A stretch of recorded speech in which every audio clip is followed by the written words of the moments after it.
morning. Welcome to the Board of Supervisors for our October 25th, 2011 Board of Supervisors meeting. And Roberta, could you please call the roll? Supervisor Bennett. Here. Supervisor Zaragoza. Here. Supervisor Long. Here. Supervisor Foy. Here. And Supervisor Clark. Here. This morning, we are very fortunate to have George Ramirez with us. He's with the Alzheimer's Association. He's a longtime community activist and advocate for a variety of social causes, including Alzheimer's disease, federal workforce and retiree issues, and foster children. He took an early retirement in 2004 from a civil service career with the Defense Department to act as a caregiver for his mother, who was diagnosed with Alzheimer's disease. He's a member of the Alzheimer's Association Advocacy Committee, where he moderated a Ventura County committee of local healthcare providers to ascertain the caregiving best practices for Latinos. The outcome of this session was used to develop the first Alzheimer's disease plan signed by Governor Jerry Brown. Mr. Ramirez, if you'd like to come up to the podium there. I know that in addition to your great work with Alzheimer's Association, you are also going to tell us about the 2011 walk to end Alzheimer's in Thousand Oaks. That's going to be this Saturday, correct? Yes, thank you. Thank you. Good morning. I'm George Ramirez. I'm representing the Alzheimer's Association this morning. As Supervisor Parks mentioned, I am involved in a number of nonprofit activities in the community. And what I'd like to leave you with this morning is three things. Number one, to give you an update on the national statistics on Alzheimer's disease. Number two, and include also the statistics here in Ventura County, and so you have a better understanding of how it impacts our local citizens. Number two, I'd like to leave you with the thought of what we're doing about it in the California Central Coast. And number three, I'd like to leave you with the thought that there are very optimistic, positive forces for good working in the nonprofit sector in the Ventura County that help a variety of people. So, that said, one of the things about Alzheimer's disease is that, as you may know, it is a disease of aging. People most at risk of developing Alzheimer's disease are those age 65 and greater. Something I didn't include in my bio, Supervisor Parks, is that my mother did die last year of Alzheimer's disease. She fortunately lived to be 90 years old, so she lived a full life. Unfortunately, the last 4 years of her life, she was stricken with Alzheimer's and exhibited a number of various behaviors associated with that cognitive decline. Alzheimer's disease is a fatal disease. There are no survivors of Alzheimer's disease. There is no cure. They've not determined a way to slow it down, and it is affecting 1 of every 8 people over age 65. People age 85 and greater, 1 in 2 have it, or will have it. Every 13 seconds, someone in the country develops Alzheimer's disease. It's a growing disease, and as we see the gray tsunami, as we are called, those of us that are baby boomers, the numbers continue to grow, so will the disease grow. It by itself, the disease will bankrupt Medicare by 2050 if we don't do something to find a cure. And within the county, we have over 12,500 people with Alzheimer's disease.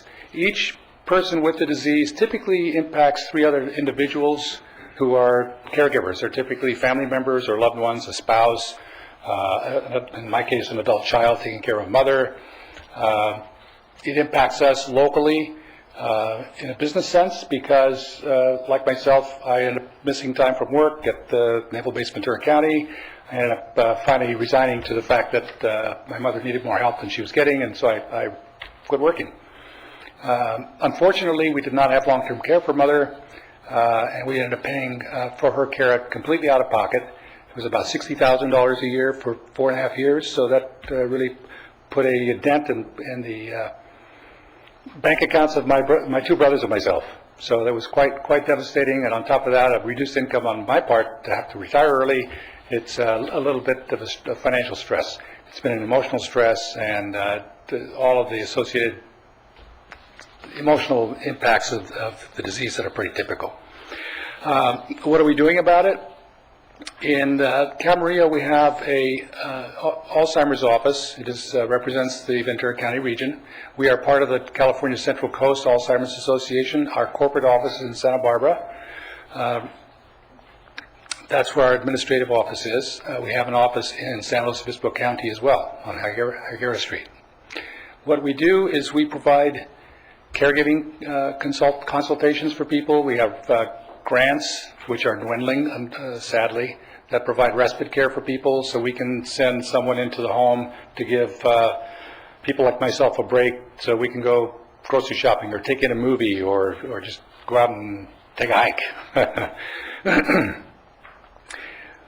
We have outreach programs. We're presently expanding our outreach program to include faith-based organizations, and by touching these people that have congregations, we can spread the word and increase awareness of the disease so people can come into our office, learn more about the disease, and be more proactive in terms of improving their brain health, improving their physical fitness, their diets, and things that contribute to the disease. Of the 10 major causes of death in the country, Alzheimer's is the only one that's growing. Breast cancer is on the decline. The number of deaths since between 2000 and 2008, the number of deaths to breast cancer has decreased. Prostate cancer has decreased. Heart disease has decreased. Stroke, HIV, all have seen decreases, dramatic decreases in the number of deaths over that 8-year period. Conversely, Alzheimer's has increased 66%, and we will see that number continue to grow as time passes. So what I'd like to leave you with is the thought that we are actively engaged in the community and trying to help people. Sadly, on a national level, we are reaching only 10% of the people with Alzheimer's disease. And sadly, that number holds true in the county as well. I think part of it is due to, in the case of the Hispanic community, ethnically, we want to embrace our own people and take care of our own. But also, in my case, I reached out to the Alzheimer's Association. They helped me with care consultations and so forth, and I've been a volunteer there for over 5 years as a consequence. So, also this Saturday at Thousand Oaks, we're having a walk. The Walk to End Alzheimer's is our annual signature fundraising event. That's something that we do every year. We just finished our walk in Camarillo recently, and we've had hundreds of people come out to support the disease, to show the impact on their lives. So I will leave with the clerk these packages for you, and thank you very much for your time. Thank you, Mr. Ramirez. I also note that the walk, if people would like to join, starts at 9 a.m. on Saturday, October 29th, and that's over at the Lakeside Terrace. That's at Conejo Creek North Park. That's correct. That's the one that is behind the library. That's correct. In Thousand Oaks. So yes. Thank you so much for taking this beyond just your own personal experience and trying to help others that are in similar situations. And it certainly is something we need to find a cure for and help to reduce it. So thank you so much. You're welcome. For your good Thank work. you. It's been a privilege. Thank you. And I just want to say I have the greatest respect for those people that spend day in and day out and doing daycare for people with Alzheimer's. So for you to do that with your mother is really incredible. Thank you. Thank you. I'd like to leave you with one last thought. I did speak with Denise regarding coordinating my arrival today, but I did offer, and I think she'll discuss it with you, but I have another nonprofit that I'm actively involved with, Luggage of Love. The young woman who started that, you're familiar with Adria Burnett. She's a product of the foster care system. She's an adopted child. She had a horrific upbringing, and I won't tell you too much about her life because I'd like to arrange for her to come and speak with you, but she's grew up in Casa Pacifica until she was about 5 years old. She, a few weeks ago, was designated the new Miss California. So I'll leave that little seed with you, and I'd love to have her come out and speak with you. Thank you very much. Thank you, Mr. Thank you. And with that, we'll go ahead and do our Pledge of Allegiance. Supervisor Zaragoza, would you like to lead us? Yes, please follow me. I pledge allegiance to the flag of the United States of America and to the republic for which it stands, one nation, under God, indivisible, with liberty and justice for all. Thank you. And now is our time for adoption of the minutes of our October 11th meeting. Do we have a motion? Motion from Supervisor Long and a second from Supervisor Foy, and we could all please vote.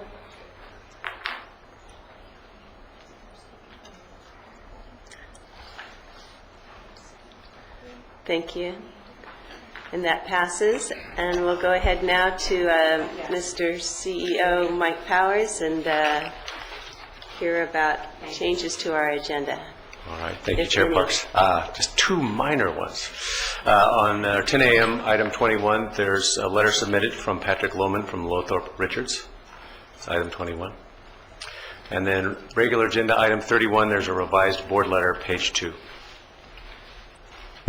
And that's it. Thank you. Thank you.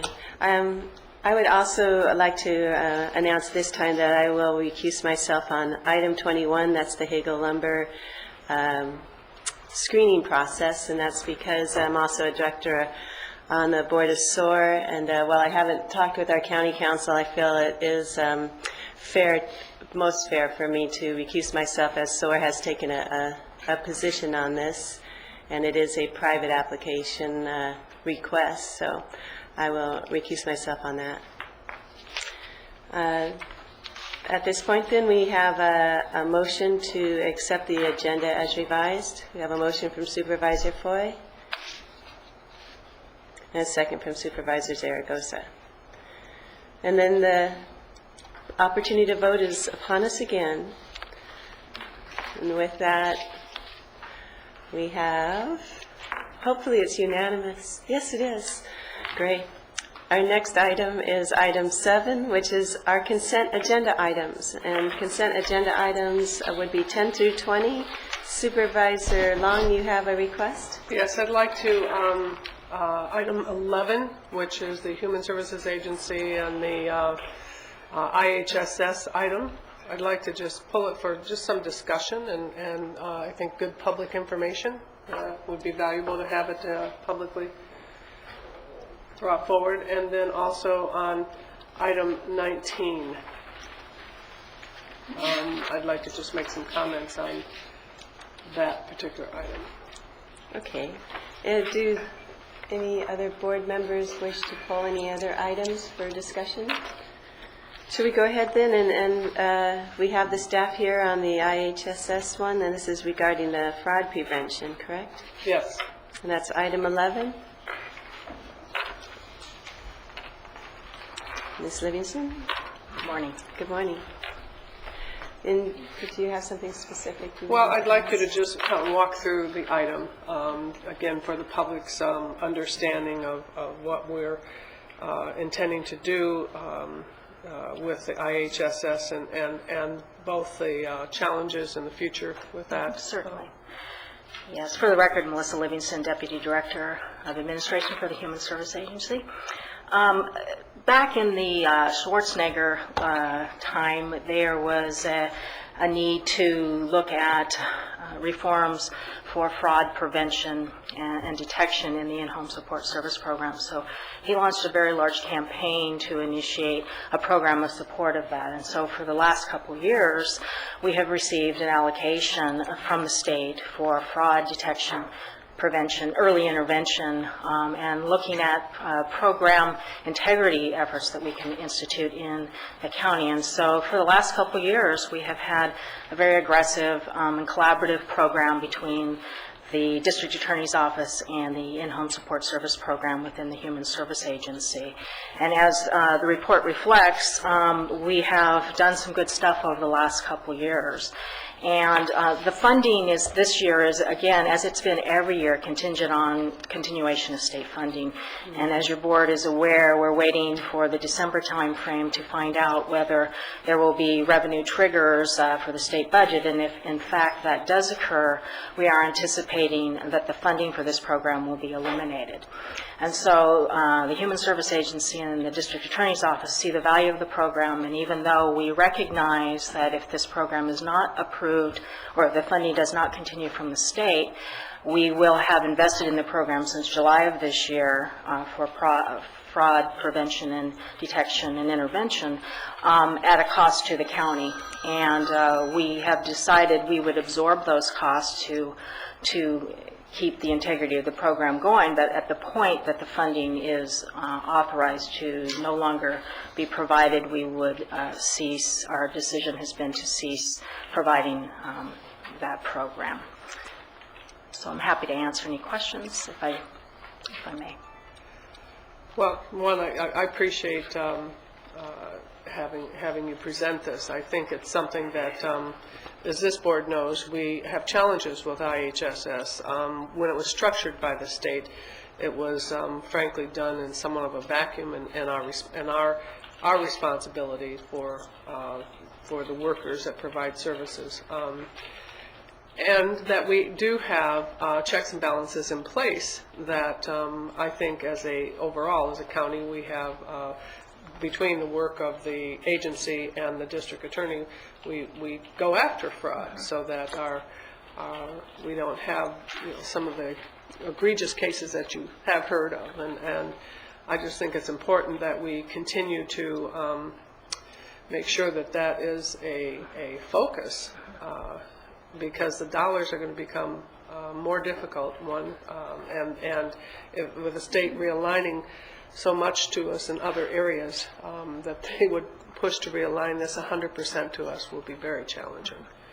The good news, I think, is that the last couple of years we've invested in a lot of training of our staff, Right. and there's a greater awareness of how to detect fraud and putting in quality control initiatives to help us be able to see that before it happens and hone in on it. And so staff are more aware, and even if the funding goes away, there is still a vehicle. We still have a vehicle to the state because there is a team that supports fraud prevention in this program at the state level. It's just a very small team of 6 people who support the entire state of California. So, which is why it was important that the DA get involved and be part of that partnership. But we will continue, staff will continue to initiate quality control activities within the system to ensure that we detect it and we report it timely. Yeah. Agreed. It's nice to see the coordination also with the district attorney's office, and then also just the coordination that we're getting funds for this from both the federal government, the state government, and obviously the county, some funds, matching funds. So it's nice to see the coordination on this. With that, So- Supervisor Long. Yes, I'd move the item, Okay. and thank you for the report. Thank you, Melissa. And a second from Supervisor Foy. Now we can vote again. And then in addition to item 11, you had Item 19. also requested item 19, and this is regarding a unscheduled vacancy notices. Yes, and it's these vacancy notices, both of them are for the Ventura County Resource Conservation District, and as this board knows, we've had appointments to this body in the past, and we had to, and staff did a good analysis for clarification of who makes appointments and how we should be notifying the public that we have openings. So with this action, we're letting the public know that there are openings, and as the board knows, we have authority to do direct appointments. It goes through a process with the RCD board, but we don't have to wait for a particular election cycle. So in the case of Brett Berkey, he would be considered in my area of district, and I will be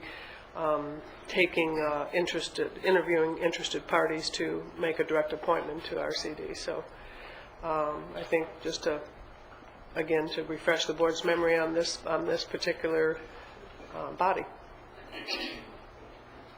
Refresh it again. Refresh it again.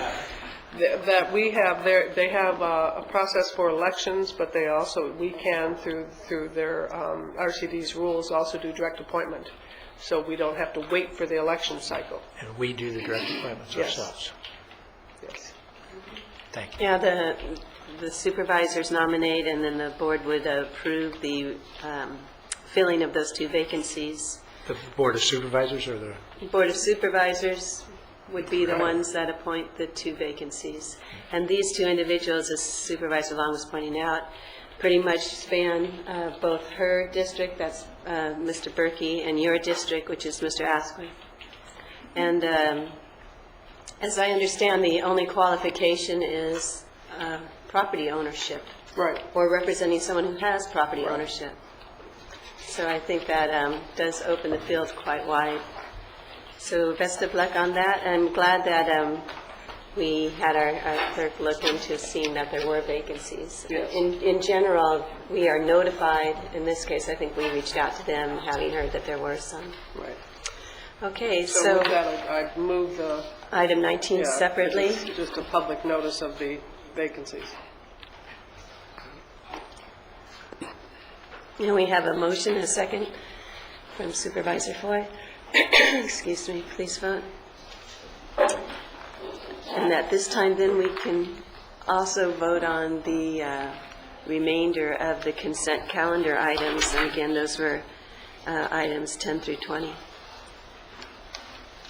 So if we could have a motion on the remainder. Motion from Supervisor Foy, this time a second from Supervisor Long. Changing it up a little bit.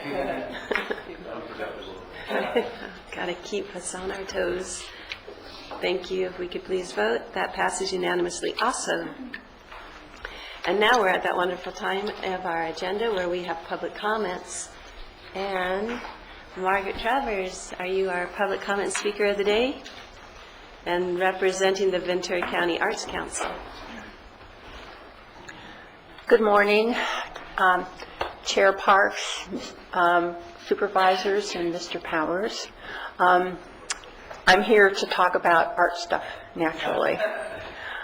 We have the county employee art exhibit coming up.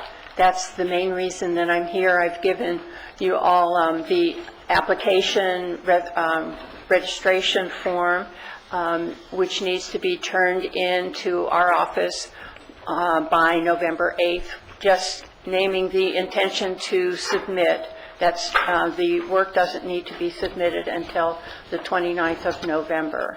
So I have a little time to get it all prepared. But we do need to know that it's coming. And so we ask all the employees to please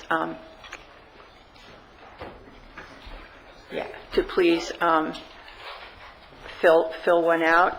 Also, there's an invitation here for the reception for the show, which will be on December 15th, and we would invite any of the supervisors who were available to come and help us hand out the awards. This is a completely funded program of the National Arts Program, and they send us $2,400 to dole out in 9 categories for adults and 6 categories for youth and teens.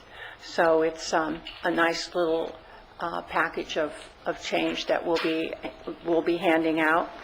And the other thing that I just wanted to mention is that we're launching Poetry Out Loud, which is a National Endowment for the Arts program in our high schools, and we invite all high schools to take part in this. We have some funding from Sage Publications, which is a publisher in Thousand Oaks, to bring professional poets into the schools to help with a poetry unit. And then what the students do is they select a couple of poems from an anthology of classic poetry to memorize and recite, and they're judged on their recitation.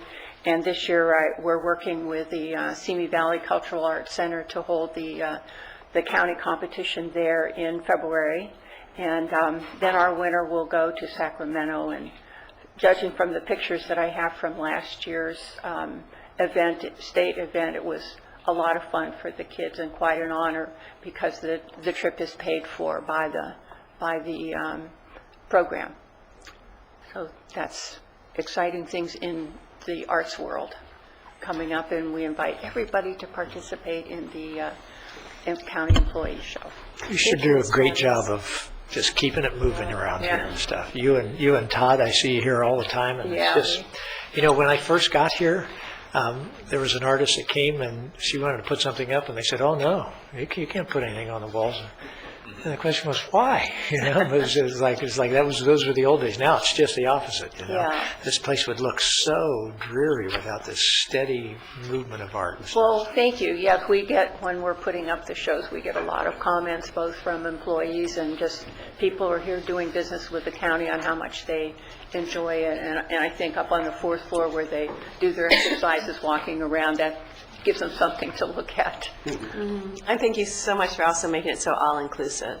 You know, with the employee competition, their families are also invited, and then particularly bringing it to the children, because Yeah. so often they aren't supported for, you know, it's not something that's considered a career where you can make money, but, you know, it's something so important for these kids to know that it is a wonderful outlet, and I'm so glad that you encourage that, and we have you here.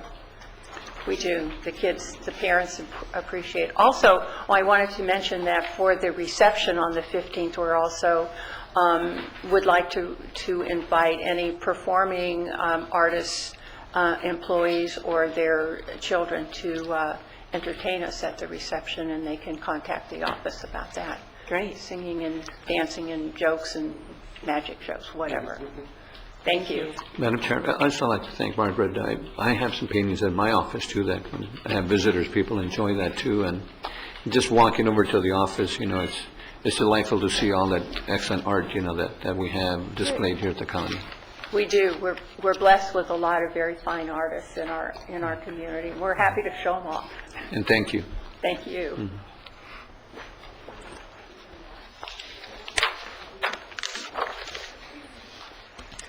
I hear we have a very special guest. I don't see him at this moment, Mr. Powers. Is he in the audience? I'm not sure. Okay. Maybe he can give us a 3-minute. Yes, well, we have a fellow from, are you available?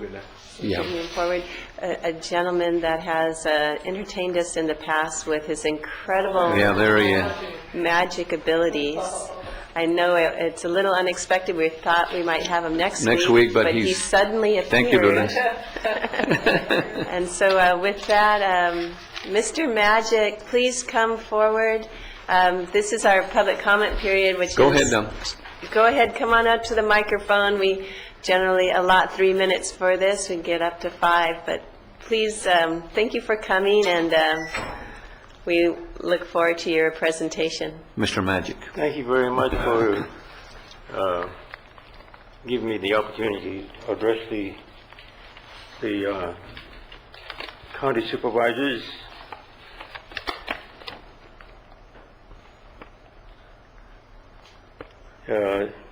I appreciate your giving us the opportunity to publicize the National Magic Month.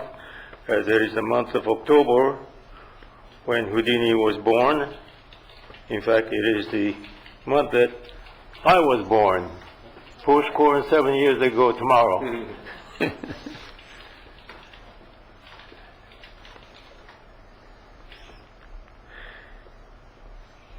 Obviously, next month would be too late. In addition, next month I will be going to Washington, D.C., when Congress will be awarding me and others the Congressional Gold Medal for military service 66 years ago. Why only now? Half of us are gone. Congratulations. Thank you. Congratulations on that. In fact, I got a brand new custom-made hat. Very good. I made part of it. I put the gold braid on, but I couldn't do the engraving, so some gal told me who to see, because if I had ordered it, they couldn't promise I'd get it here in time. So this is what I wear when I go see Barack and the Speaker.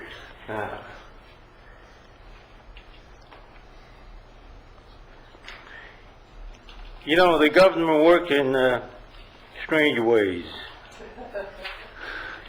They're even going to give me a free flight to Washington DC and a free $125 dinner. You know, immediately after Pearl Harbor, they needed bodies.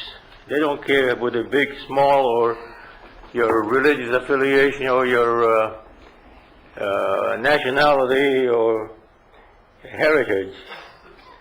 They needed people to clean up the mess over there. So they didn't ask me any questions. They told me to go right in the boxcar from Honolulu to Pearl Harbor. But shortly after that, my draft classification was changed from 1A to enemy alien. And then when just before we were ready to graduate from the University of Hawaii, members of the U.S. Military Intelligence Service came over and begged us to volunteer because we were no longer eligible to be drafted. And they begged us enemy aliens to show our loyalty to the U.S., which said that we were enemy aliens.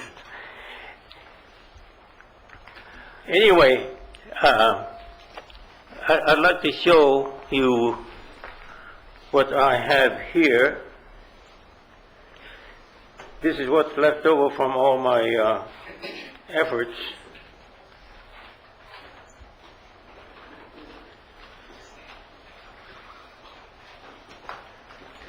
Nothing there, nothing there, nothing there. And of course, nothing there. But we got this. Where's the girl that was helping me get on the... Lourdes, right? You're the assistant, Lourdes. Oh, it is my bag. You're on the girl. Thank you. Thank you, Ted. And you know, nothing there, and nothing there, of course. But this is a bag, so I should be able to get something out of this bag, right? Mm-hmm. Ah. I think there are enough glues here that you can pass it around to all the girls and first board members.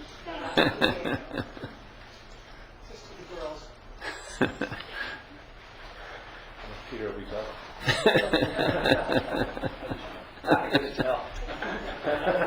Thank you.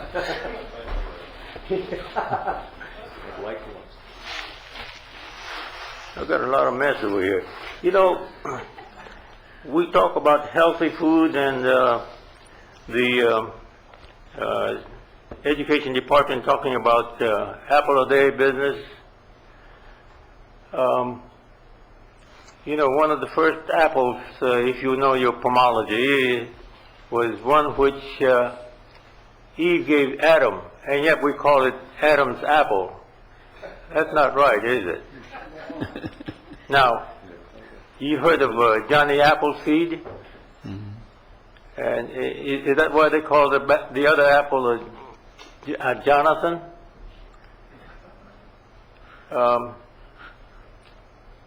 If it were red, we'd call it Mac, right? Is the Macintosh the red one? Yeah. This is a Macintosh. You believe me? And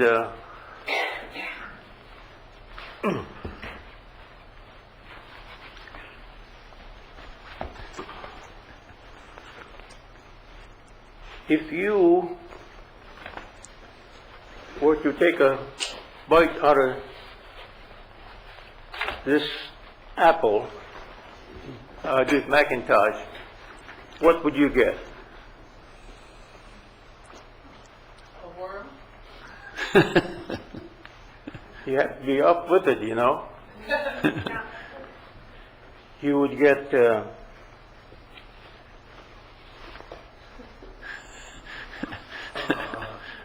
Walmart sells it for $197 in the last ad they had.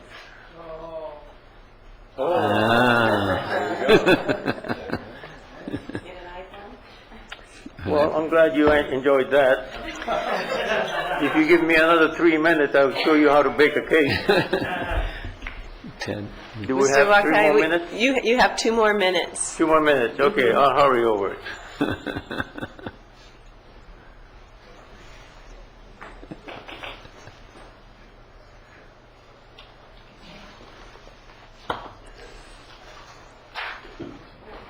I couldn't bake a cake, so I had to go get the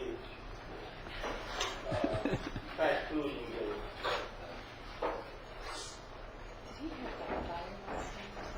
it. That's right. You know what it is? Where's, And our county council will help you if anything where's our fire extinguisher? needs a little help. You can bake a cake here, carefully where you can.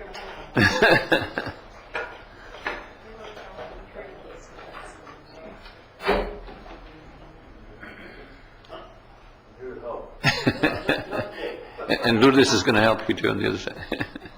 Isn't he the good-looking assistant there? All right, so you sponge cake.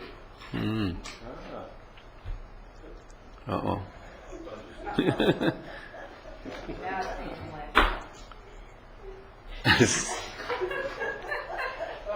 All right.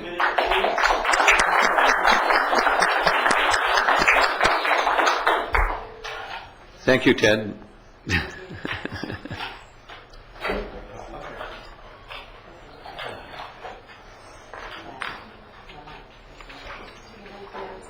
Wakai. Ted. Mr. Wakai,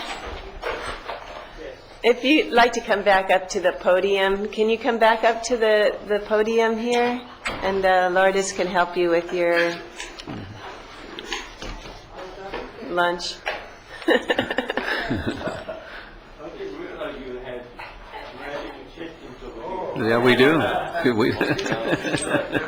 We definitely have assistance for you, and I just want to congratulate you on getting a Congressional Gold Medal That's for right. your service in World War II next month. So Thank you very much. congratulations to you. Thank you for serving our country in a most difficult time, particularly for you too. So thank you very much. And congratulations on your trip. Yeah, you expect me to pull a rabbit out of this hat, don't you? I like. How about a dove? Thank you. My youngest brother was born on Halloween, so he's our magic baby. Yeah, there you go. Ah. All right, good job. Thank you. Thank you, Ken. Thank you. She's in the back. I know that one is a tough act to follow, but Supervisor Foy, if you can do your best and begin with board comments. Well, I'm not getting a congressional medal, I can tell you that. All right. Let me just adjourn the memory of the people on this list.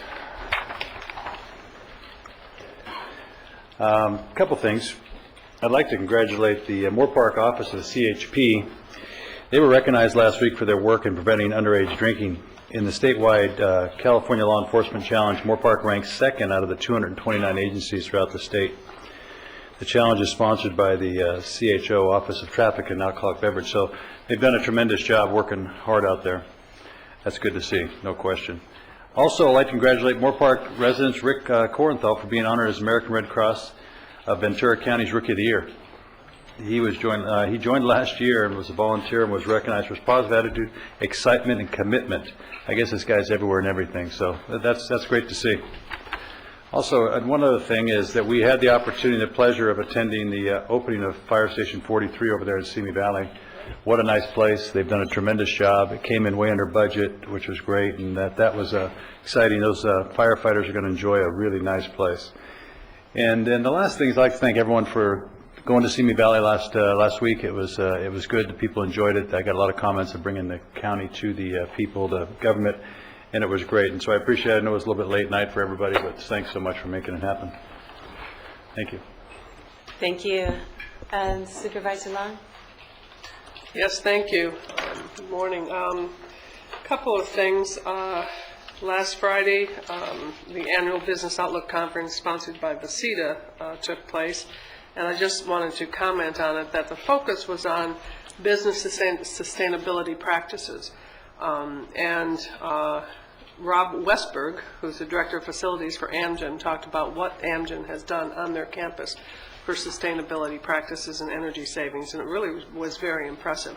Of course, today's current news with Amgen isn't as impressive, but, you know, it really does, it becomes as we know, something that we're doing within our organization. It becomes a real change in operations that does have the sustainability of continuing to benefit the operation. So it was good to hear Amgen in that leadership role of sustainability practices.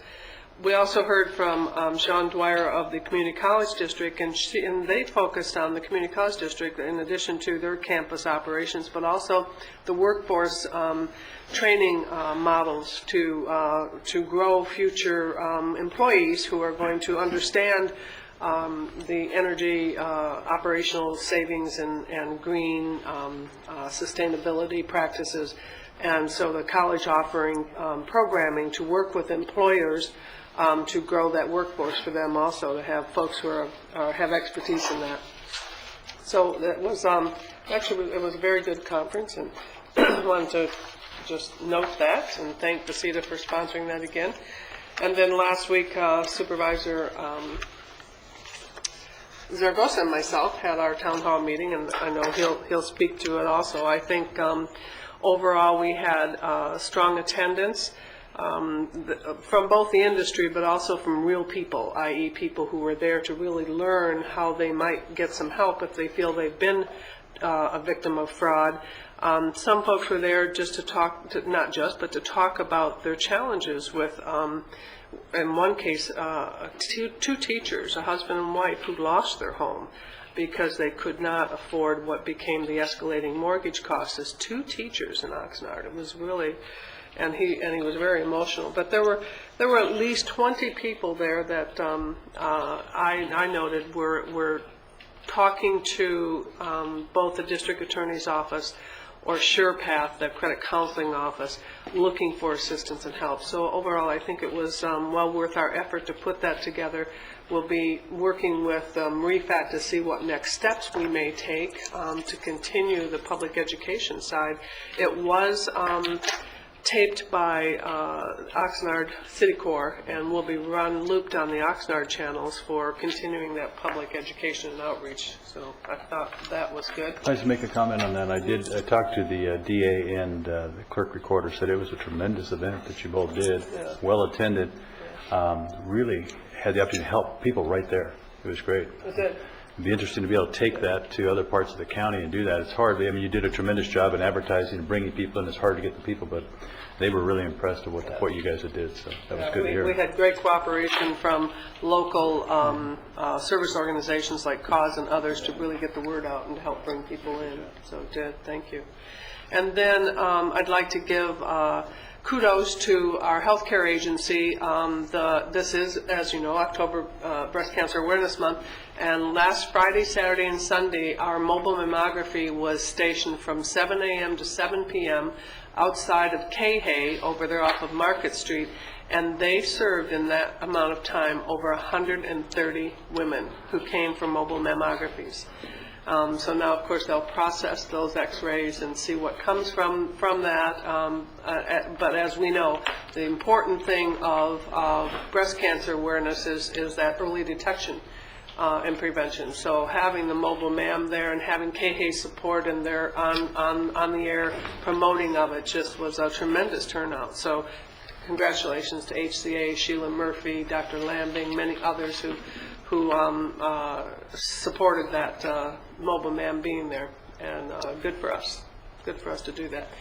And the last thing I would like to adjourn in memory of folks on this list, the call out particularly Ann Rosser. Some of you may remember Ann. She was very active in the Camarillo community with the League of Women Voters, past president, active with 4-H clubs, member of Cal Alumni Association, American Cancer Society volunteer, a founding member of the Democratic Club of Camarillo.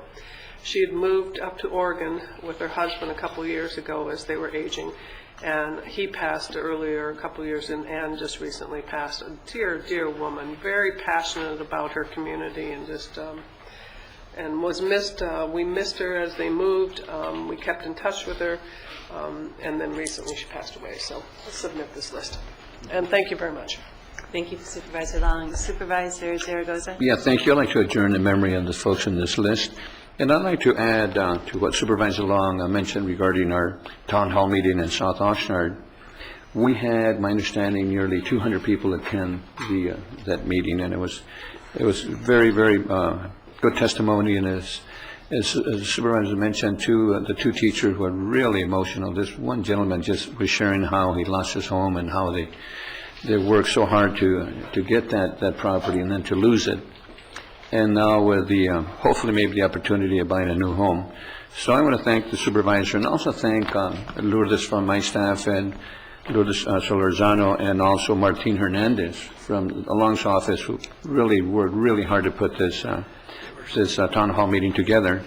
And also I want to thank our DA. He was there and made some very, very good comments. Greg Totten, Mark Lund was there too, and David Valenzuela also attended, and they were asked a lot of questions. And this testimonial by David Cruz. David Cruz used to work for NBC. And then also our senior DA, Miles Wise, on real estate scams, and he made an excellent presentation. In fact, by the way, I received one of those scam letters from one of those scam artists, and he used that as an example on how we're all trying to be scammed on our mortgages. Also, Fernando Campos was a real estate agent, and he's the founder of REFAT, which is a real estate fraud association from Board of Realtors. And also we had George Leon from NARRAP, the National Hispanic Real Estate Realtors. And also we had Brenda Lopez from ShorePath Financial Solutions, and she spoke on how to be aware of financial solutions and fraud. And also we had Laura Rocha from Cabrillo Economic Corporation that really helped tremendously with those individuals. And Michael Sakos, a real estate agent that helps on the radio stations in Spanish. And CRLA also was there. And then we also had, I would also want to thank the city of Oxnard, Yolanda Pena and Viviana Sandoval, who helped set up the whole program there for us, and the room. They did an excellent job with all the speakers and mics and so forth. And Oxnard Police Officer Felice Johnson, who was there to help us out, and City Corps, of course, did an excellent job on that too, to help us out. And they're going to record it and run it on Channel 10 and 35 in the Oxnard area. On Saturday, I also had the opportunity to go to Ormond Beach to speak to probably about 50 teachers with Restore. Nancy Peterson, she's the founder of Merito program. Remember, we discussed that over at the BISC. And she's helping students understand the Ormond Beach and how important the beach landscape is. And also to help with the environment. And apparently they went and removed the ice plant over from one of the islands and replaced it with native plants, which was really great. In addition to that, I went over to the Oxnard High School marching band. They had a car wash, and they probably had 100 cars in line there trying to raise money for the high school band. So I want to thank Victoria Borgeson, because she's really, really active with the kids there at Oxnard. And also that same Saturday, I went to the El Rio School, Healthcare Day. It's a great turnout. It must have been 500, 600 people there. And again, we had our Ventura County Public Health Department, our Sheriff's Department, and our HSA agencies, and numerous other agencies, that were helping out on this healthcare day. And additionally, yesterday morning, my staff and I, we went over to the Colonia area, and we helped bag groceries and fruits, and we had the kids from the Ramona School, second grade, and their principal, Patty, and their teachers, and Rigo Vargas, and in fact, we're going to give them an accommodation today, resolution, for helping the kids to eat the proper foods, fruits and vegetables and so forth, and not go to McDonald's as many times, and not to eat as many tamales as we should, or tortillas and so forth. And it was just great to see all those kids and the volunteers and Food Share and the county and the city and everybody working together in partnership to help our children. And of course we have, I'll probably be here all morning sharing other things that we did, but those are the highlights for the last week. And thank you. Thank you, Supervisor Zaragoza. Supervisor Bennett? Thank you very much. I would like to ask the board to adjourn in memory of the people on this list. We had, 5 years ago, we had the valley-wide discussion up in the Ojai Valley. We had 250 people show up for 3 different Sunday afternoons, and we tried to do something that we don't do in the Ojai Valley very often, which was we said, we're not here to fight about anything. We're here to try to find some things that we're all in agreement on that we can work on. And 5 years ago, with a pretty elaborate process, everybody had a clicker, and they could vote with their clicker, and we kept narrowing things down. We came up with 2 great suggestions that had overwhelming support in the Valley, and that was to try to make the Ojai Valley as green and as sustainable a valley as possible. It certainly fits the culture up there. And the second thing is, because of the geography of the valley and how easily it can be cut off, try to make the valley much better prepared for disasters. That was 5 years ago, and this past Saturday we went to the rejuvenated Camp Comfort, and I might suggest to any of the board members, it's just a great room. It was a rundown place 10 years ago. I know, and GSA's done a great job. They took it back over from the park operator. It's got just a really nice room, and the Rotary Club provided dinner, and we had about 110 of those participants come back. And what we did was we said, so what did we do for the last 5 years in those areas? And it was so uplifting. It was just remarkable to see 400 people trained in CERT. We had 0 5 years ago. 400 people trained in CERT. More CERT people per capita than any place else in the county.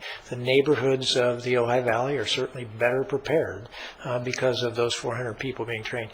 But so much other coordination between the ham operators, the disaster vehicles that are up there, all kinds of coordination and improvement. And then when it came to the green stuff, the listing of the organizations, not just what the county has done, but what all these various organizations have done. So we recreated what's a real joy for all of us as elected officials from time to time. We just recreated a really positive atmosphere. And the second half of the meeting, we said, okay, that's what we've done for 5 years. Now what other things can we do in those 2 areas? Came up with some really good suggestions, and almost all of them were suggestions that people said, yeah, we've got to do them. Somebody's got to step up. And different people said, I'll organize my neighborhood for this, and I'll do that. And I think that, and not one time did somebody say, that organization shouldn't have done that, or that organization should have done that. It was just a wonderful Sunday at Camp Comfort, and my staff did a great job of working things out and trying to get that ready. So that was one thing that I just wanted, because I know the board knew about, and we talked about the valley-wide discussion of 5 years ago. At about 10 o'clock today, I'm going to have to leave, so I just wanted to make sure that the board knew about that also. And let's see, I had one other. The things that we identified in terms of the Ojai Valley, in terms of major areas, green infrastructure plan for the valley, more bike lanes, etc. And I see Leroy shaking his head since he lives there in the valley. Trying to reduce the amount of toxins in the valley as much as possible. The whole neighborhood, linking the neighborhoods together, getting the neighborhoods hooked up by CERT, getting the neighborhoods hooked up for food security.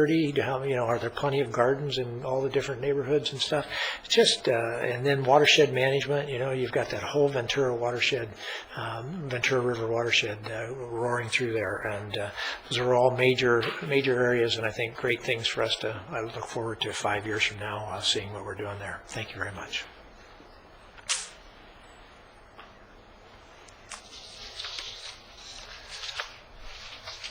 That's it. Thank you, Supervisor Bennett. And then briefly, my board comments, we had the pleasure of seeing a CERT trailer presented to the Santa Rosa Valley CERT team for their use in case of disasters. CERT's the Community Emergency Response training that our fire department gives. The trailer was purchased with some Homeland Security grant funds. Steve Carroll was instrumental, and Barry Fisher in getting that, and it looked wonderful. The CERT team out there is well trained and ready to use it and have a good location for it. So just a pleasure to be there and to see that community become safer as a result of our assistance at the county. Also wanted to announce, if we don't already know, there's a blood drive going on October 27th in the Hall of Administration here at the county, and looking for some donors to come forward and make sure that you drink lots of water, something I've learned from personal experience. You want to do that if you're going to be giving blood. We also had probably, I think, the most successful fundraiser I've ever attended, which was the Boys and Girls Club of the Conejo Valley in Las Virgenes over the weekend, and that was just incredible to see so many people come together for such a good cause. I also want to give a special thanks to a couple members of the planning department. The Santa Rosa Valley Municipal Advisory Council had a pretty controversial topic on a wedding venue out in that area, and Dan Clayman, Michelle Donna, and Tricia Meyer were just very professional, very helpful in a situation that was pretty heated. So my thank you for their professionalism. Also, I want to praise our Lorena mock trial team. They made it to actually became the world champions in their last competition, which was in New York. So that was really wonderful to see. They are the most awesome team, and the feared by all the high schools in Ventura County, because they just put out such great effort, the young ladies there, and a lot of them go on to law school and other places, but they are awesome, and they put our county on the map with their wonderful mock trial performance in New York. World champions. And then also, it is National Prescription Take Back Day. People who have old prescriptions at their homes and want to get rid of them. You don't want to put them in the trash. You don't want to put them down certainly don't want to flush them, because that's terrible for the water. But you can go to your local police station, specifically the Oxnard Police Department lobby, the Ventura Police Department West Side Resource Center, the Ventura Police Department headquarters, also our County Sheriff's Department, the Camarillo Police Department, Thousand Oaks Police Department. And you can dispose of your prescriptions that way, and we highly recommend that is the best way to do it, and they'll be disposed of properly without harming the environment or possibly getting into the hands of people who shouldn't have them. Also, interesting facts in history, I know you're all waiting to know, but today is World Pasta Day, so please, I want you to celebrate appropriately. Established as an annual event at the first World Pasta Congress held on October 25th in Rome, Italy. It is promoted by, wouldn't you know it, pasta manufacturers around the world. This also happens to be Pablo Picasso's birthday, so happy birthday, Pablo. And in 1955, the microwave oven for home use was introduced by the Tappan Company. And finally, 1962, American author John Steinbeck was awarded the Nobel Prize for Literature. So that's this day in history. And I would also a comment to Supervisor Long mentioning the conference that Visita sponsored, just how wonderful it is that they are putting such an emphasis on sustainable business practices. And while Amgen, certainly was highlighted, we also know that that also saves businesses money, so it's a real win-win. And to Supervisor Foy, talking about the great award that the Moorpark CHP has received in reducing youth DUIs. We also, I know, have an officer there, I think, that rated second in the state for getting DUIs, and those are the kind of officers we want here in our county, and I think we'll be honoring him later. And with that, I also ask that the board close in honor of the people on this list, and then we can go to our regular agenda, finally.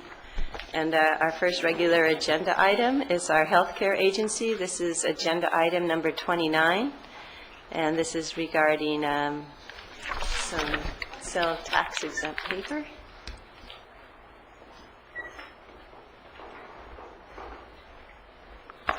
Good morning, Chair Parks, board members, and Mr. Powers. We returned today to discuss the Magnolia Clinic. On October 11th, we came to the board and asked for approval and concept for the enlargement of that clinic to accommodate more health care and the addition of primary care providers. Later that afternoon, the Finance Committee met and reviewed the issue, and we come to your board today with their recommendation as well as a couple of other requests. First is that that we approve, or that you approve, the Finance Committee recommendation to use tax-exempt commercial paper or certificates of participation to finance the project. Second item is that you authorize the Director of GSA to award a contract for design services for this clinic to Rasmussen. And thirdly, to authorize the GSA Director to utilize a job order contract for construction. And this will hopefully get our project on the way. With regards to the costs surrounding the project, some of this will be better delineated after the design, and at this point, the numbers that we're asking for, we will definitely be able to bring the project in at that number or below. Thank you. And this is something that we approved in last time. This time is for the funding of it, but we did approve the project at our last meeting. So with that, we have a motion from Supervisor Foy and a second from Supervisor Zaragoza. And if we could please vote, and this will...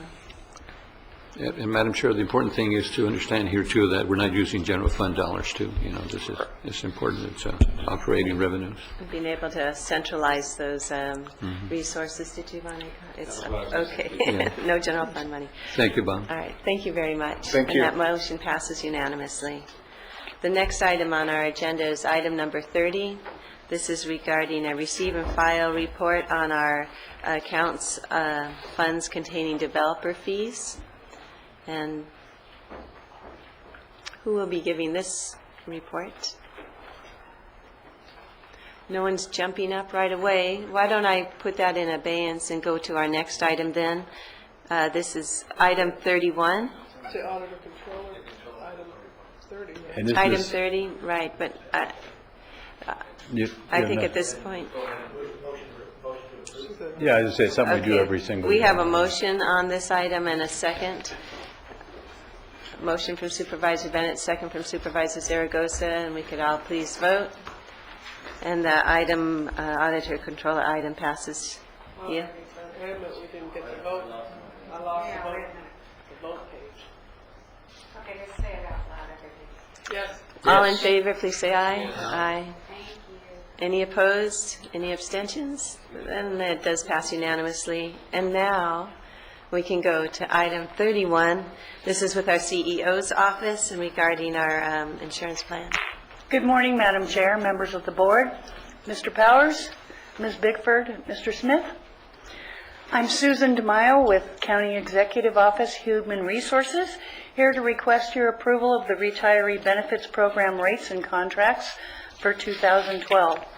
We're requesting that your board approve the renewal rates and contracts and authorize the acting director to sign those contracts. We're also requesting that we approve a special re-enrollment period for former Ventura County Healthcare Plan members who had to exit the plan prior to the introduction of our Medicare COB HMO plan. We'd like to allow them a special opportunity to re-enroll now that we have this plan in place, and they've subsequently gained their Medicare A and B. We'd also like to ask your board to approve removing the continuous coverage requirement for our retirees to participate in our Medicare products for 2012. Now let me talk about our renewal rates for the Medicare plans. Our non-Medicare plans are blended with the actives, and your board approved those rates and plans in September with our active program. Our Medicare rates, we offer 4 options, and those are 2 with HealthNet. One's a Medicare HMO, one's a FlexNet plan. We have a Medicare replacement with Kaiser, and then we have our Ventura County Healthcare Plan, Medicare COB plan. The average rate increase for next year for the Medicare SUP plans, which include all of our Medicare plans other than the Kaiser plan, is 7.5%. Our 2 of our plans, our Ventura County Healthcare plan is under that at 7%. Our HealthNet Medicare COB plan is 4.55%, and it's only their FlexNet PPO that is at 14%, which exceeds the average. But most of our retirees in that plan are out of state, so it's a little more difficult to control costs and average them for our area when most of the population is not in the area. The Medicare replacement average increase is 6.7%, and our Kaiser Senior Advantage plan is coming in at 8.9% increase this year. That also is a community-rated plan, so it's difficult when it's based on our community to compare it to other parts of the state or the country. With that, I would also like to thank your board for allowing us to continue to offer important, quality, affordable plans to our retirees. And I'd be happy to answer any questions. Thank you, Susan. I'm taking Parks' place here for a little while. Is there any questions, Susan? Why do you want to waive the continuous coverage provision? Only for the Medicare plans where retirees have Medicare Part A and B. We'd like to give them an option here within the county, as long as they are receiving a pension, they're enrolled in Medicare A and B, and they reside within the county here. We'd like to be able to give them another option to perhaps go back to Ventura County Plan Care doctors that they had prior. We can only identify people that disenrolled back to 2004. There may be other retirees that were in the Ventura County Health Care Plan that would now like to continue or get back to a relationship with that doctor. And when those people disenrolled before their Medicare, we didn't even offer Kaiser or HealthNet. And perhaps those are viable options for them now. Okay, so we're doing this with all the different carriers. Yes, we would like to negotiate that with all the carriers. And Susan, this way they keep the same doctor, right? They can, the retirees. As long as the doctor's still in the network from when they participated, yes. Within the system, yeah. Yes, absolutely. Any other questions? Oh, yeah, let me just ask. Go ahead. You want to ask that question? Do we have an idea how many that might be? I don't. I can identify the members that were in Ventura County Health Care Plan that left between '04 and January of this year when we introduced the plan, and that's 200, right on the money. As far as how many other retirees might be available, because they've never been enrolled in my plans, and because I don't have access to our retirement system, Becerra's information, I don't really know the potential numbers. Here's my concern: is have we been able to look at what that cost may be, because you may be, opening a door for folks who have significant health challenges. Yeah, and then we start to drive these costs up. So, I mean, what are we trying to accomplish here versus, because they're already covered, they've got health care, and they're covered, right? We don't know. Well, I thought you said they have Medicare and, They would have to be enrolled in Medicare A and B.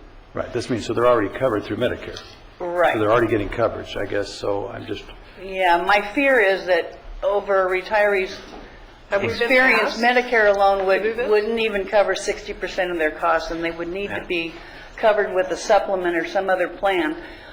I'm sure that the majority of these people do have a supplement or a Medicare replacement, and we would just like to offer them the option of looking at our plan, particularly if they have a Medicare replacement, which is a different type of plan than Ventura County Health Care, but it's similar to Kaiser, where the retirees actually assign their Medicare benefits right, and we to the plan. we become kind of the supplement for them, the regular Right. benefits and such. So I know we're not taking on all the risk, yes. Michael, go ahead, go ahead. A couple of quick points. We do know sort of the outside number of people we're talking about. That's the total number of retirees, and that's somewhere less than 5,000. Less than what? 5,000.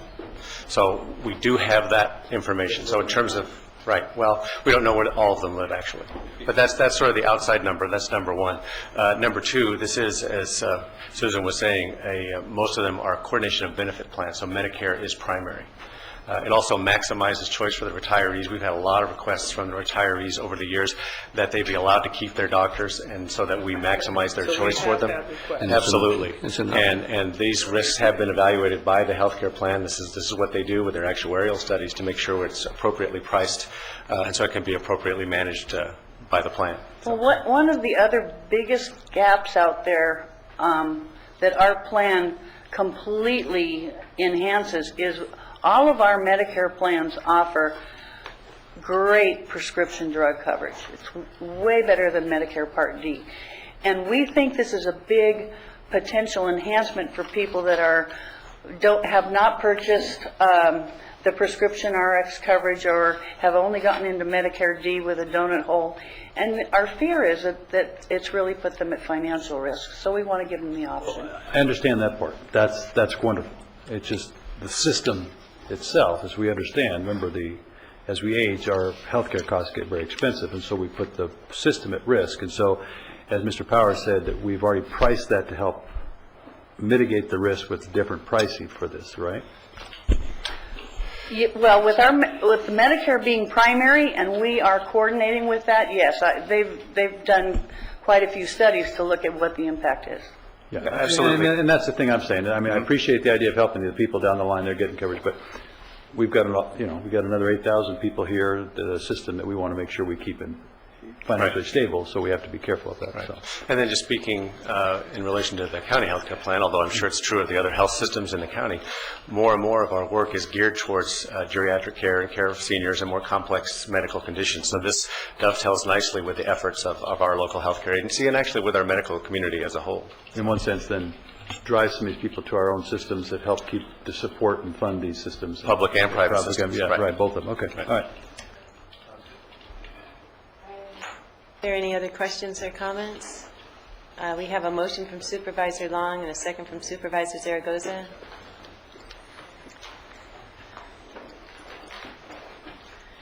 Just because I missed the conversation, I'm going to abstain.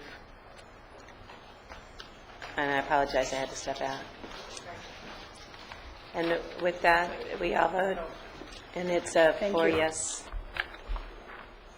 Thank you. Our next item then on the agenda is item number 32 regarding a resolution on some personnel changes. Good morning. Chair Parks, members of the board, Mr. Powers, Kelly Shirk, CEO HR. Today before you we have a letter that recommends establishing a new classification and placing that classification in the unclassified service. It's an at-will position. Just wanted to point out a couple things to your board. This is a new chief deputy, new chief deputy medical, I'm going to blow this morning. Chief Deputy Director. I was trying to get the director part out, healthcare agency. And we're establishing this since Dr. Gonzalez took over as HCA director. Part of what he kept with him was the medical director side of his previous position. So this position is going to help him with the administrative side, including the areas of compliance, physician management, planning and development, and public information. This has a neutral cost to this. Actually, it's a 2% reduction in the cost of what it was with Mr. Powers as the director and Dr. Gonzalez as the medical director. So they will reclassify a vacant position to this new classification. And Dr. Gonzalez is here to answer any questions you might have.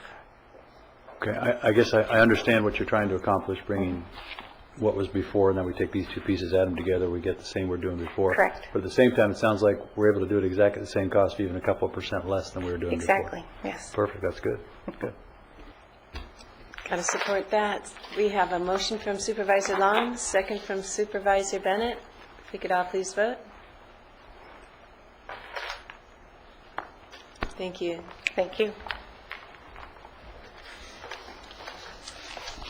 Our next regular agenda item is item 33, and this is regarding a deed. And Mr. Philliger. Good morning, Chair Parks, members of the board.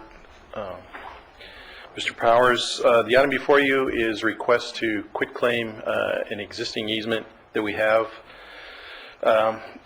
We have purchased a replacement for this easement from the property owner, and normally we would have brought at that time the request to vacate this easement, but we were hurrying to get the project or the acquisition done so that we could do the Ojai Trail project.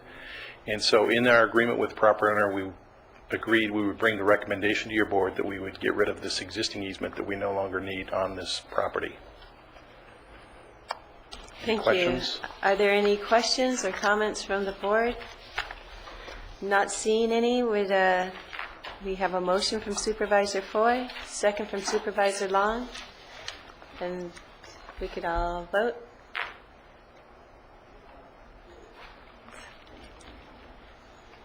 And that also passes unanimously. Thank you for the work. We need to read the ordinance on the previous, title of the ordinance on item 32. Okay, thank you for bringing that up. An amendment to the Ventura County Ordinance Code, Division 1, Chapter 3, Article 4, Civil Service System, and it will be for a Chief Deputy Director, Healthcare Agency.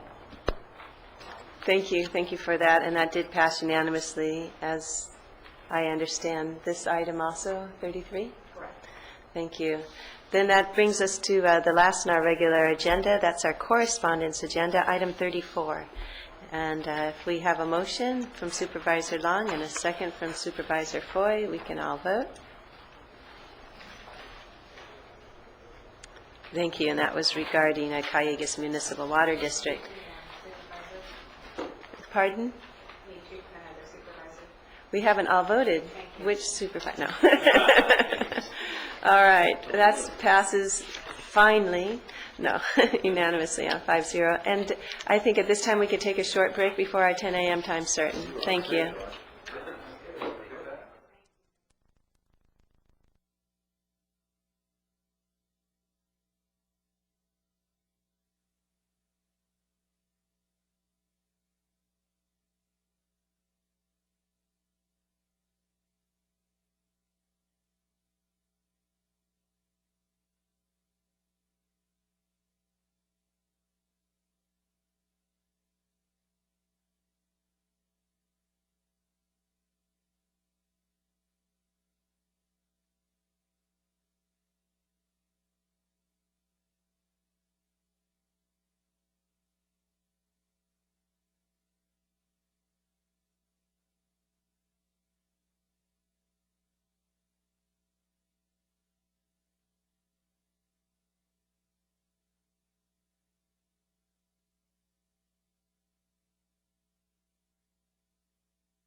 We're going to continue our board meeting this morning, and this is time certain item 21.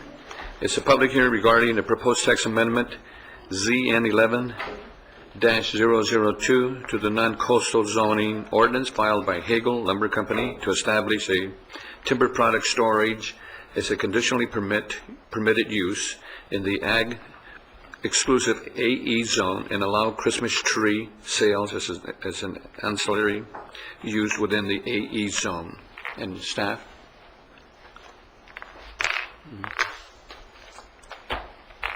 Good morning, Supervisors. I'm Dennis Hawkins with the County Planning Division. The matter before you today is a request for a privately initiated zoning ordinance text amendment submitted by Ralph and Mary Hagel of Hagel Lumber Company. We could move to the next slide. The Hagels own a wholesale lumber yard and a Christmas tree farm near the existing community of Thomas, about a half-mile north of the city of Camarillo. Next slide, please.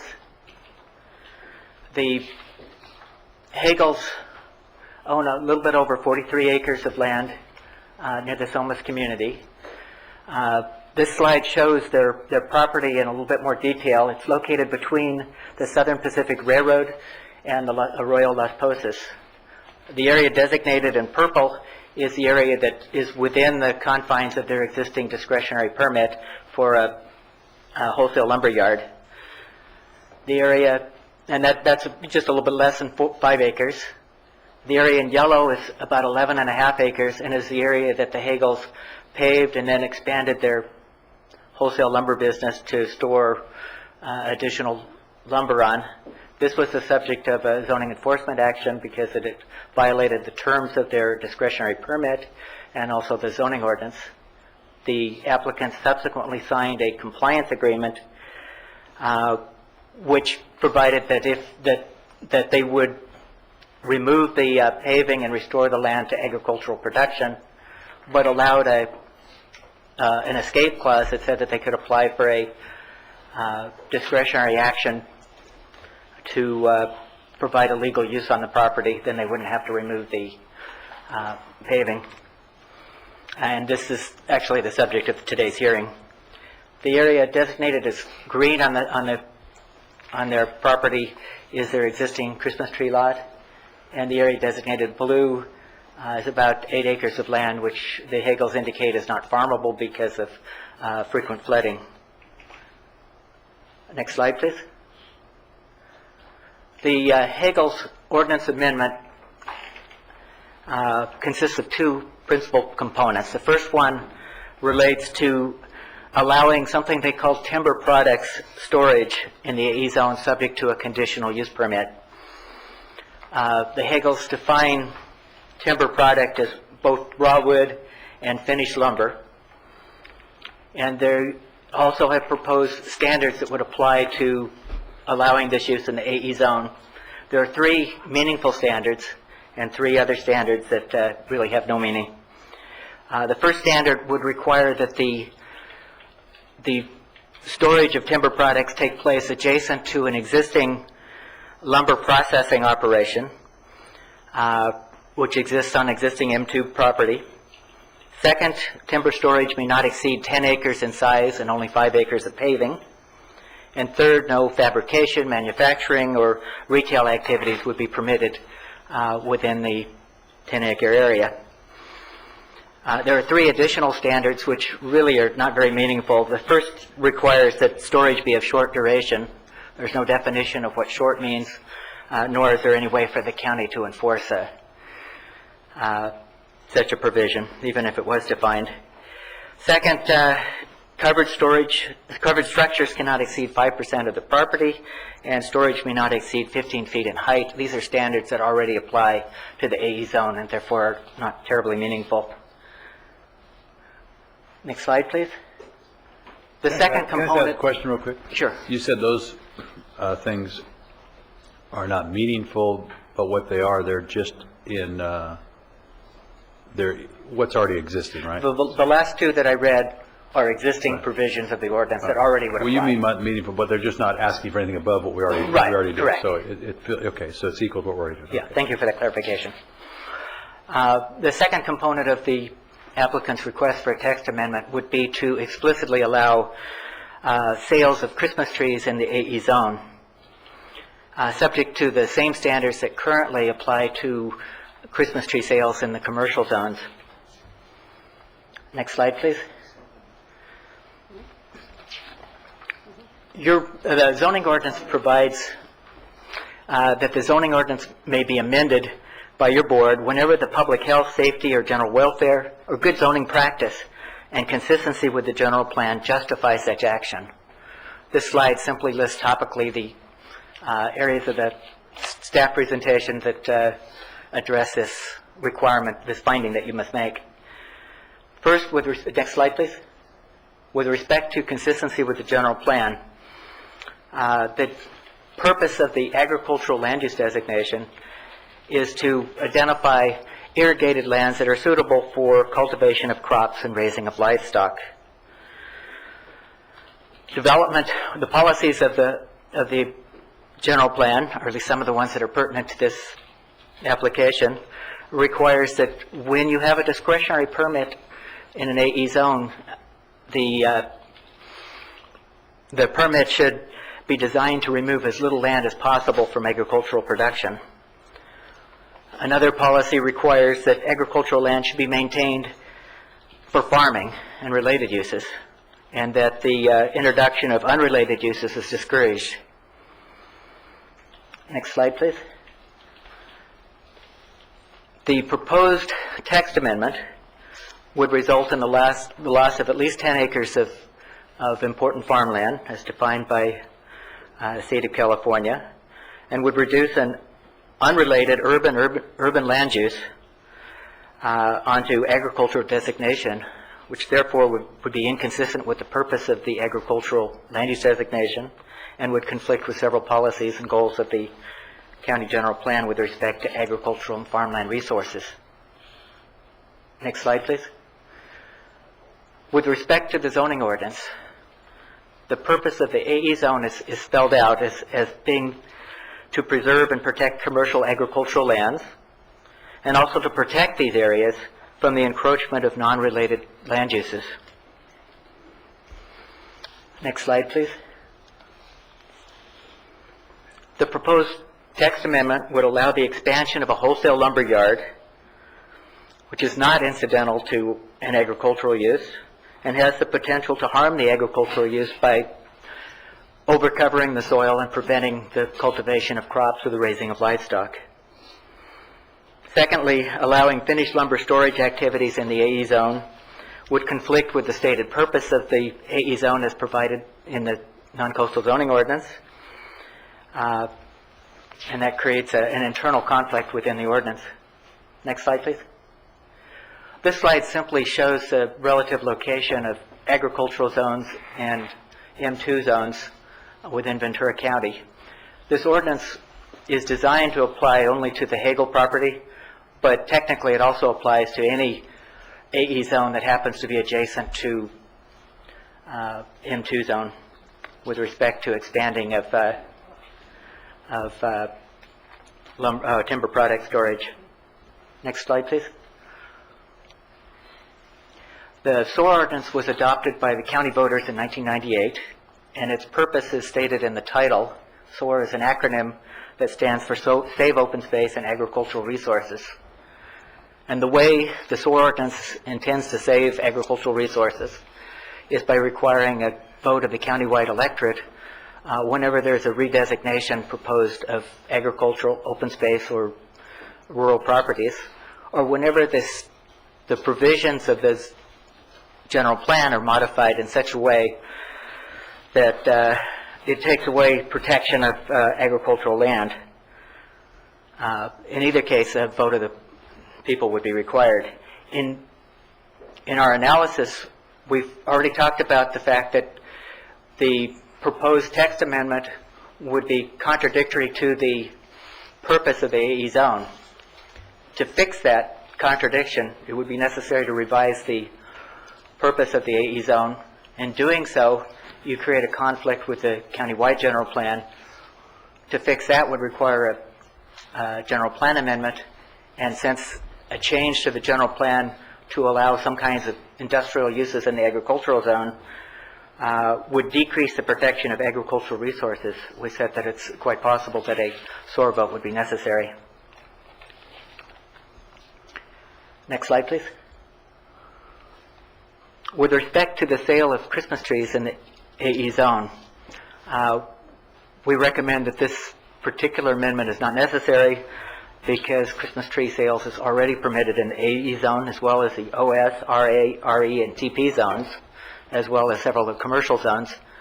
The reason it's permitted is because timber growing and harvesting is permitted, and the definition of timber in the zoning ordinance includes Christmas trees, and that also includes compatible uses, which implies that Christmas tree sales is permitted. And we also note that the Hagel Christmas tree farm is not part of the compliance agreement. They have not, as far as I know, been cited for a violation of the zoning ordinance. Next slide, please. Lastly, as we said earlier, that in order to approve a text amendment, you need to determine that this is good zoning practice. In our review,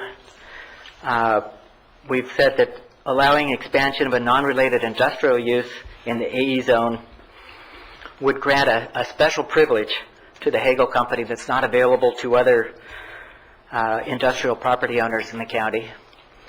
This is tantamount to giving them a zoning variance without having them meet the standards of a zoning variance in terms of finding hardship and special privilege and other findings required of variances. And also, we're concerned that allowing the expansion of the Hagel Lumber Company into the AE zone would set a precedent for permitting other non-agricultural related uses in the AE zone. And lastly, there are simpler approaches to resolving the Hagel's concern. The easiest approach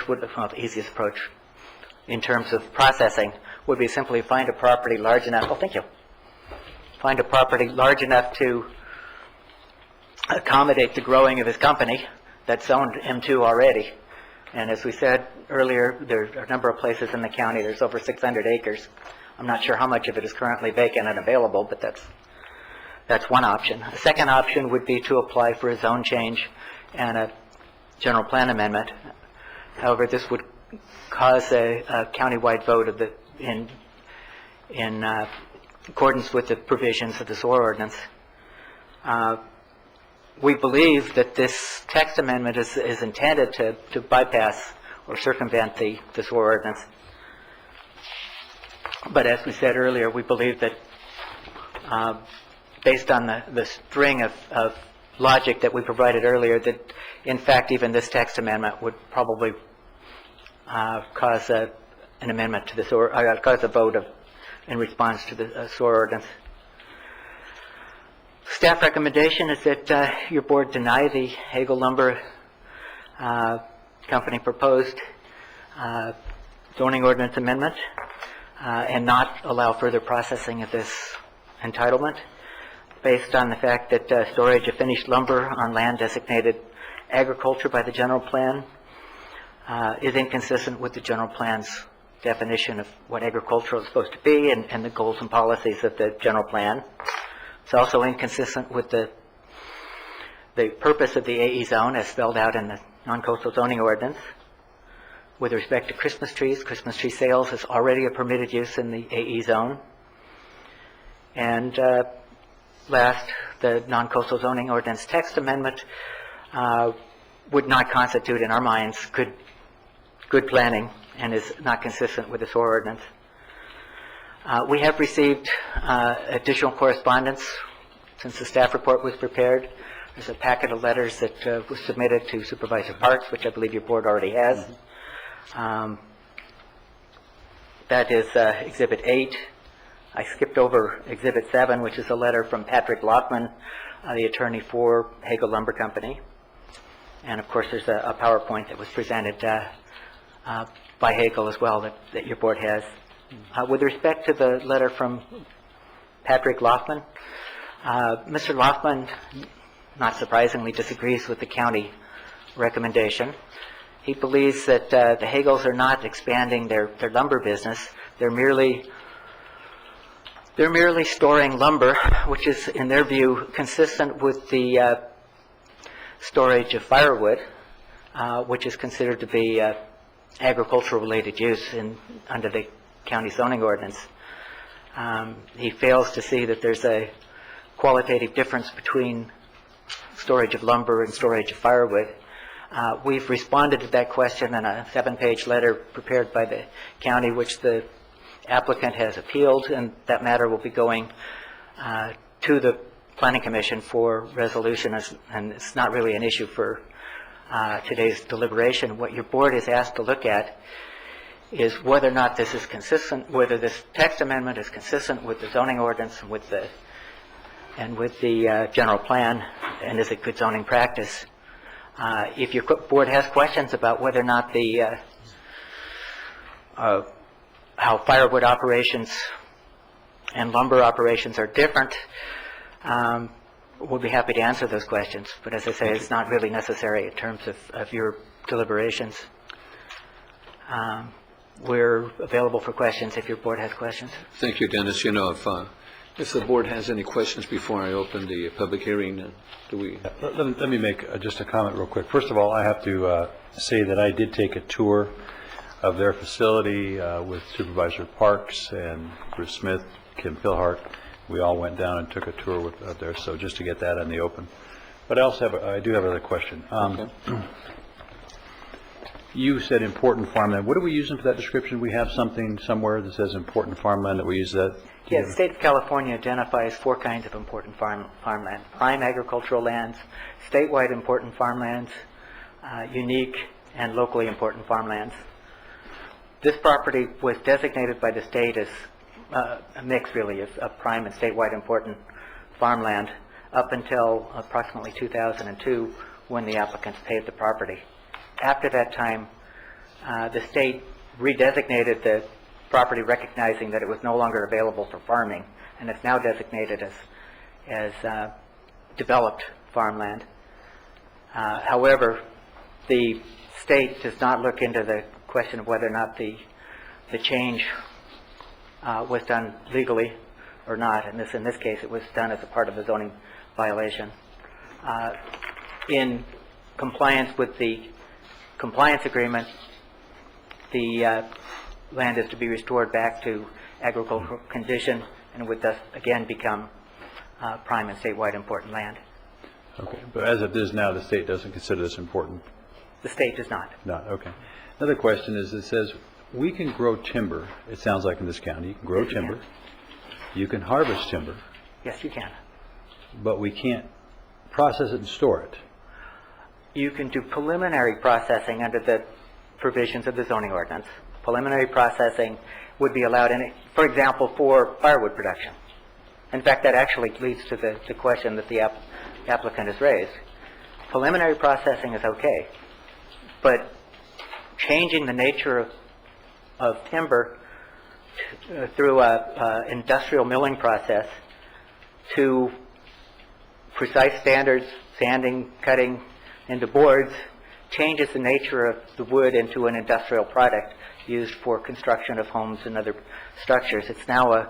Well, if I looked and said, I could be in there and I could go on these land and I could cut down trees and I could put them into logs, is what it sounds like, that basic process, and I could store those logs with no problem.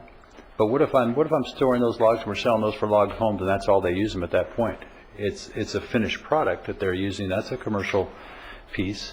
I guess what I'm trying to get to, are we in our ordinances making it so difficult for a business to do business, and the idea that I'd have to be in my timber area and I would have to cut my trees, I'd process to a basic, then I got to ship them off and buy another piece of land that I'd have to be able to cut it and put it into timber, versus I could do that. Normally, hopefully I could do that any place, someplace else, but if our county's saying we're doing, I mean, are we in a position that we're trying to make it so difficult for our businesses to do business?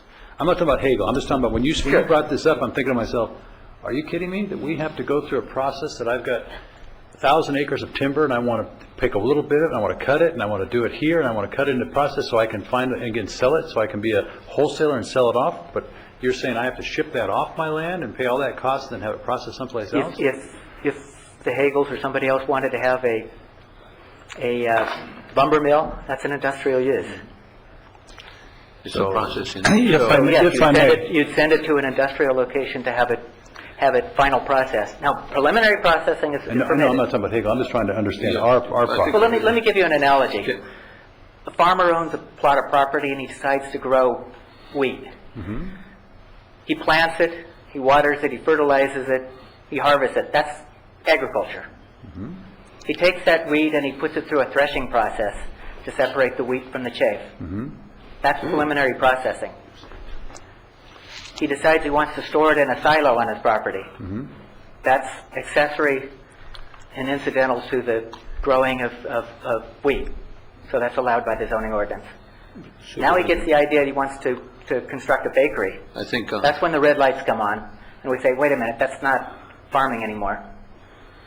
And so he would have to buy an Bruce might have additional information on that if you want. Well, the reality is that we do not have commercial timber harvesting in this county at all.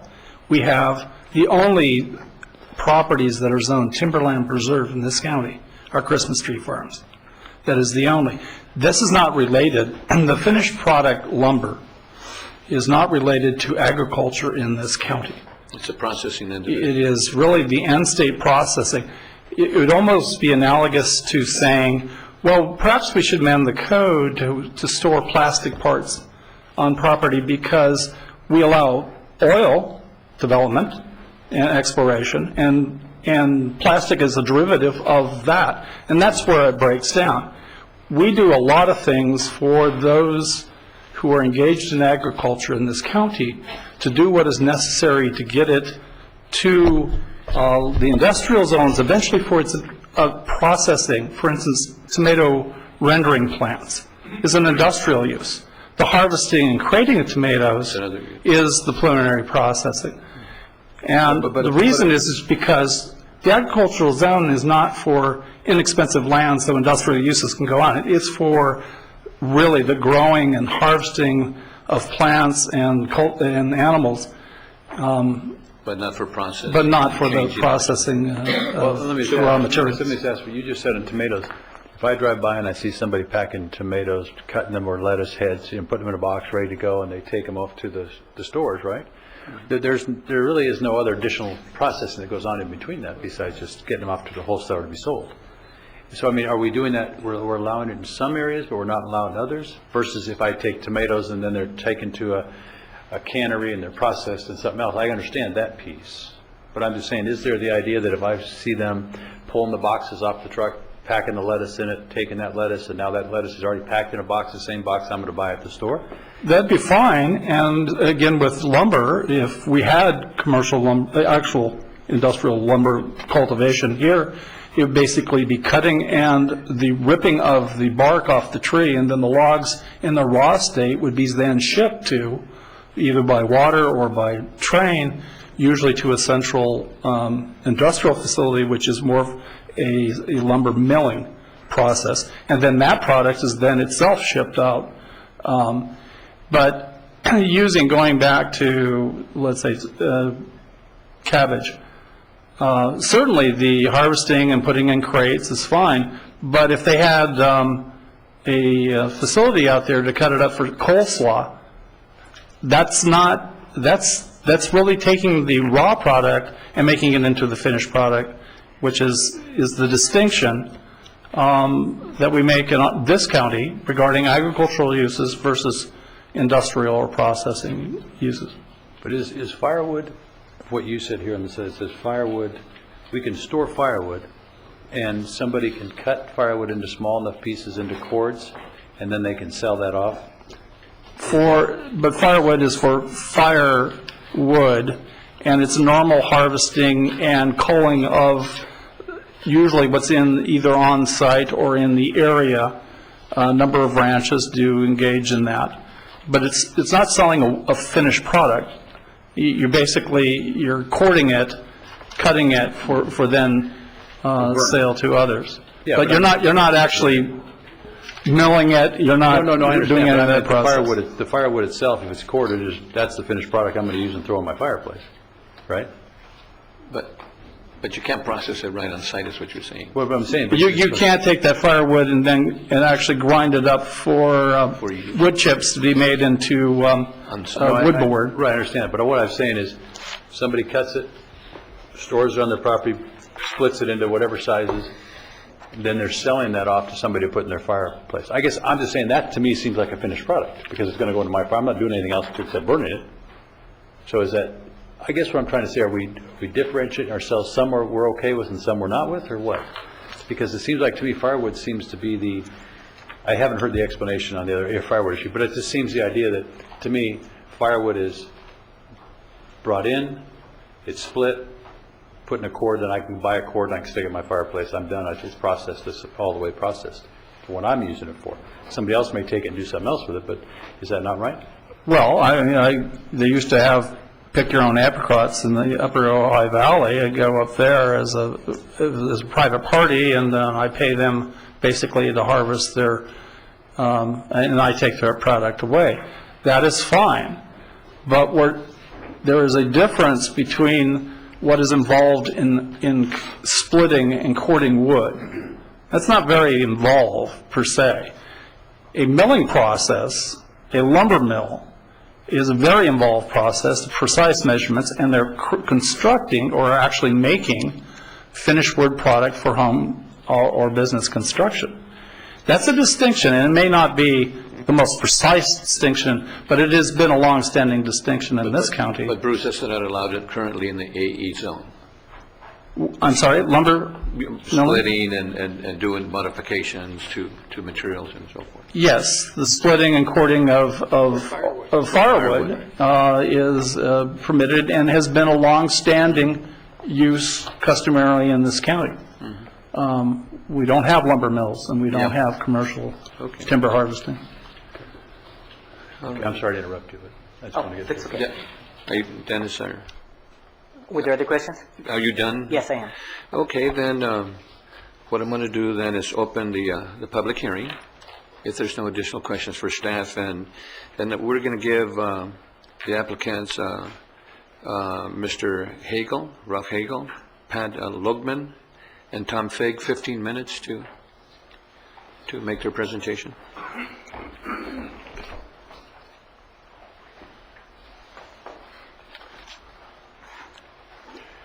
Good morning. My name is Ralph Hagel. I'm the CEO of Hagel Lumber Company, and my wife and I also happen to be the owners of the property, the subject property that we're talking about. I have our legal counsel here, Pat Loffman, and we have Mr. Tom Fig, our consultant, and Tom is going to make a PowerPoint presentation, but a couple of quick points before I have Tom take over. Farmable land on our property. I just want to make one thing clear. We have some good soil, but when you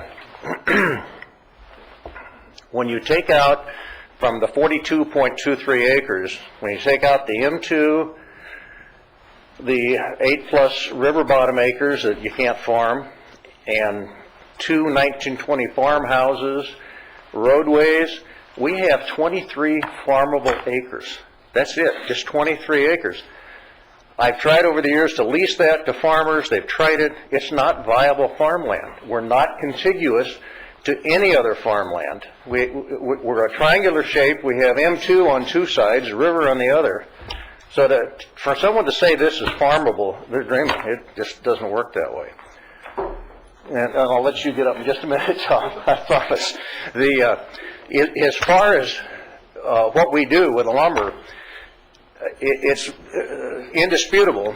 The United States Department of Agriculture, the Department of Commerce, every other government agency classifies sawn lumber and panel products made out of wood fiber as an agricultural commodity. It's like a crop. So I think that's a really important point. Thank you very much. Thank you, Ron. Mr. Fig. Thank you. Good morning, board members. I realize that we have a task here to keep on track, and I'll try my best to stay within your 15-minute allocation. I know you have a wealth of materials. Hopefully you've had a chance to peruse them. My intent is to kind of give a visualization of what those materials really mean. So next slide, please. Oh, should I?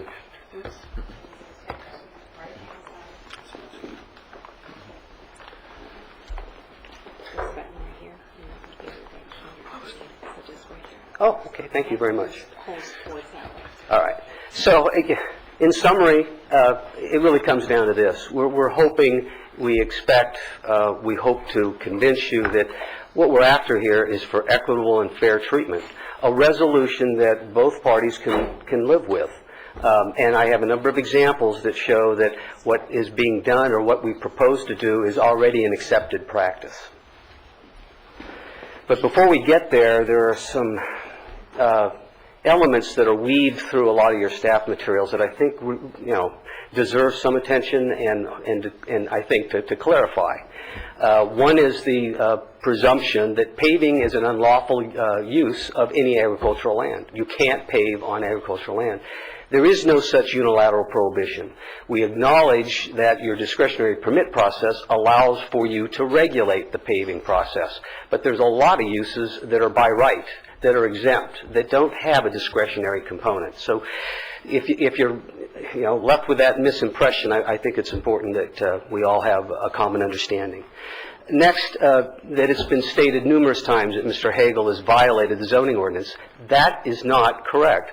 We have a compliance agreement that stays that allegation, and that agreement specifically states that we avow no acceptance of violation, that agreement gives us the opportunity to approach you and come up with a reasonable resolution of the matter. Thirdly, that somehow the impression is left that the storage and processing of crops have to occur on site where they are grown, and that is simply not true. And we'll get into a little bit more detail on the comparable use, which is the firewood processing you've been talking about.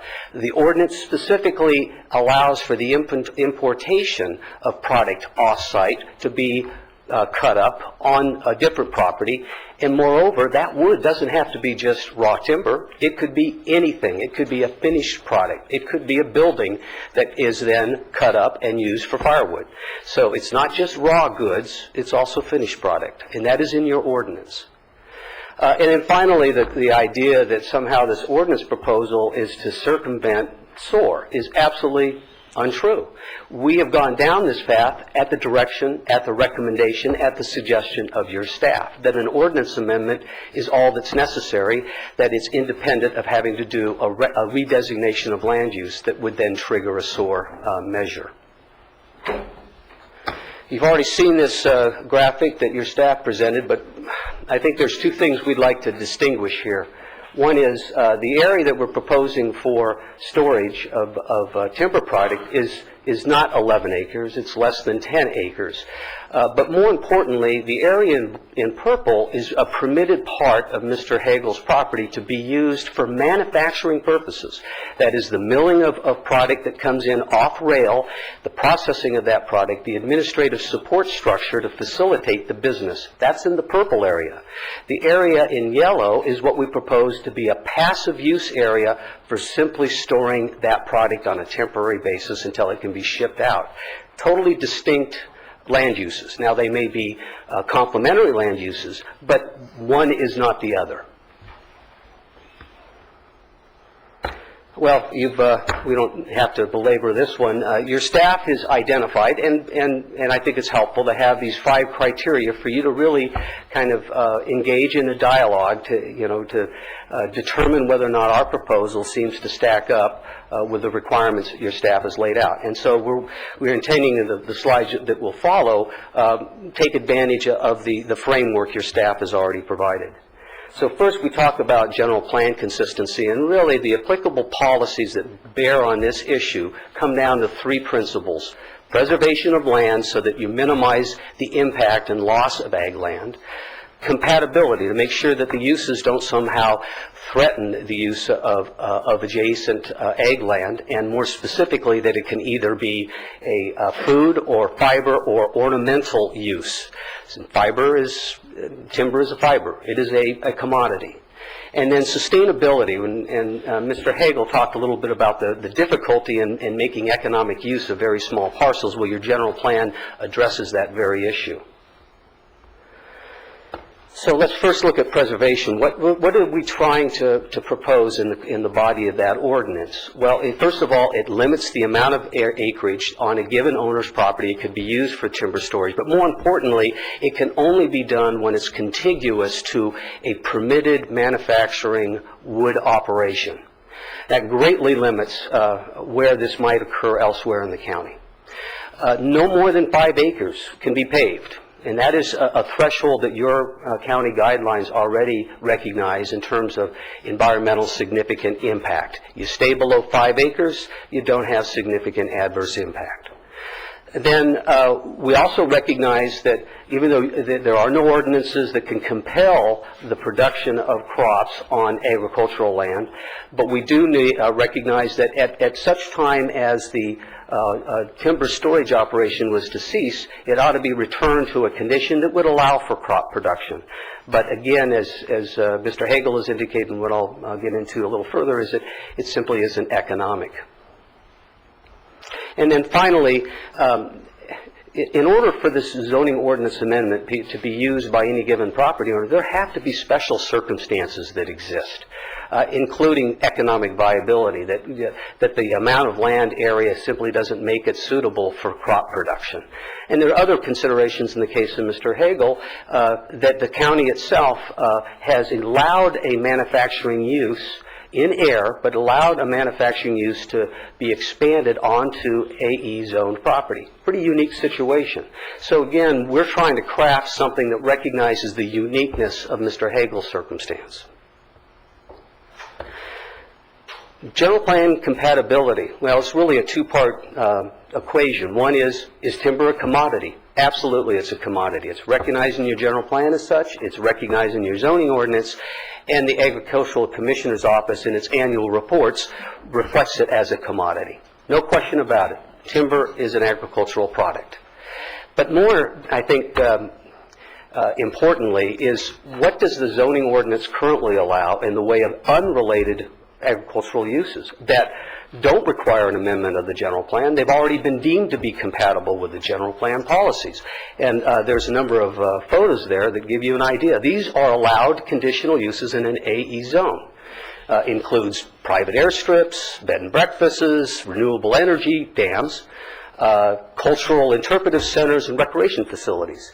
These are currently allowed as conditional uses in the AE zone. If they were not compatible with the general plan, they wouldn't be in your zoning ordinance. Sustainability. This is the topic regarding the economic viability of land. Your staff is suggesting that the only reason that the 10 acres proposed for timber storage that can't be otherwise put to agricultural production is because it's been paved over. Absolutely incorrect. Couple of issues. One is the net farmable area of Mr. Hagel's overall property is about 30 acres. That's less than the county's standard in the general plan that says property should be at least 40 acres if it's going to be irrigated and used for crop production. The 10 acres is far less than that, the county's own standard. And Mr. Hagel has made efforts to have that 10 acres farmed at no expense. In other words, he outleased it without any cost to Tom or Pat's going to have 3 minutes left. If you, okay. It's up to you. All right. We'll let him go ahead and use up. SOAR. All right. Well, I'm going to have to go through very quickly then. We already talked about the fact there are a lot of non-agricultural uses that don't require amendment of your general plan policies. Why should that be applied to timber product storage? But what's probably more telling is there have been differing opinions. Early on in this process, we were advised by your staff that one of the three options available to us was to process a zoning text amendment, totally separate and independent of SOAR. SOAR was another alternative. Then today we hear that, oh no, you need to do both. Now, we're not here to criticize staff, but this illustrates that there are differing opinions that weigh in on these policies and these regulations. This is not fine science. Everybody can weigh those facts and come to their own conclusions. We have it internally at your staff level. So we're asking you to step back and apply your own logic and sense of reasonableness with these regulations and policies and arrive at your own conclusion. This is the example. You have Mr. Hagel's property at the upper left-hand corner and a former wood processing operation on Lewis Road. It's no longer there. I used to purchase my wood there. Very similar in nature of use. And if you really cut down to it and you take a look, both processes involve timber as a commodity, a fiber. Firewood is allowed in both the AE and the manufacturing zone, so it is a manufacturing use as well as an agricultural use. And again, as I've said before, your code specifically allows product for wood processing to be imported from off-site locations, and it can be a finished product. It doesn't have to be a raw trunk of wood. And again, here's another example that simply illustrates what we're up against, that people can weigh in on the facts and arrive at a different conclusion. On the one hand, staff previously told us that firewood operations couldn't work in this instance for Mr. Hagel because it's a principal permitted use. And then we hear today that no, it is an accessory use. And I'm not here to criticize staff, but when you take a look at these regulations, you can come to a different conclusion, and it's up to you to take a look at those facts. And I just want to illustrate that that's why the general plan entrusts in you the final decision-making authority on interpretations. We don't need to go into the Christmas tree sales much, but again, we have differing opinions. We were told one thing, that Christmas tree sales are only allowed in the commercial zone districts and would not be available to Mr. Hagel. And then we heard today that it's no longer an issue. Because we have those dueling opinions, we think that it's prudent that you amend the zoning ordinance to make it absolutely clear, so we don't find ourselves getting into a back and forth kind of situation. Mr. Fick, can you conclude? Okay. We're down to. All right. Mr. Chair, if I might, Okay. this has been a property that's been challenging for a long time. Supervisor Michaels worked on this issue, so I'd like to take the time to hear the full product. Okay, well, I'd how agree much more with that, time do too. you have? Tom, I'm sorry, so the ruling is, how much more time do you have? I'm nearing the end, Okay. 5 to 10 minutes at most. Okay. Okay. I skipped over a couple of things. Let's go back to what is good zoning or good planning practice? That's a rather nebulous term. It isn't defined in your code, and that's again why the board's entrusted with making these kinds of interpretations. But this is where staff weighs in on the point side. They say that the idea of a zoning ordinance text amendment to allow timber product storage is a bad idea because it would allow expansion of non-related industrial uses in the AE zone. Well, this is an agricultural commodity. It's distinctly separate from the manufacturing aspects of Mr. Hagel's operations. This involves the passive storage of wood. It would grant a special privilege to Mr. Hagel. Absolutely untrue. All we're asking for you is to adopt a zoning ordinance amendment that gives Mr. Hagel the right to apply for a conditional use permit. We're not asking that you give him approval today. You can't. We're simply asking, provide a process where he might be able to avail himself to be able to make use of that 10 acres.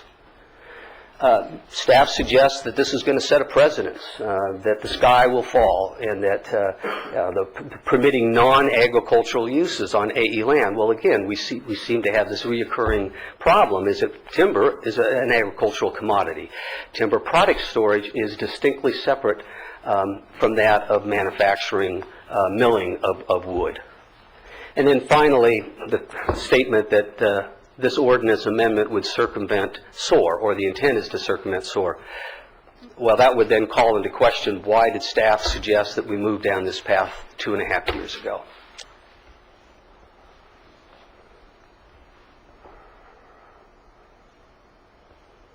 I'm having problems here, I'm sorry. Good zoning practice. I'd like you to take a good look at this visual. Hagel Lumber is to the right in the outlined yellow area, and his neighbor has a food processing facility on M2 zoned land. Both of these are industrial in nature. But his neighbor also has parking immediately south of it on open space zoned land, as well as open storage. Those are allowed by your zoning ordinance. They're compatible, and they obviously support the primary use, the food processing operation.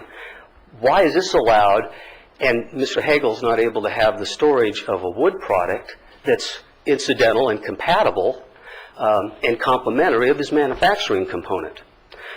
Don't have to look too far to see these kinds of examples of why should Mr. Hagel be treated differently.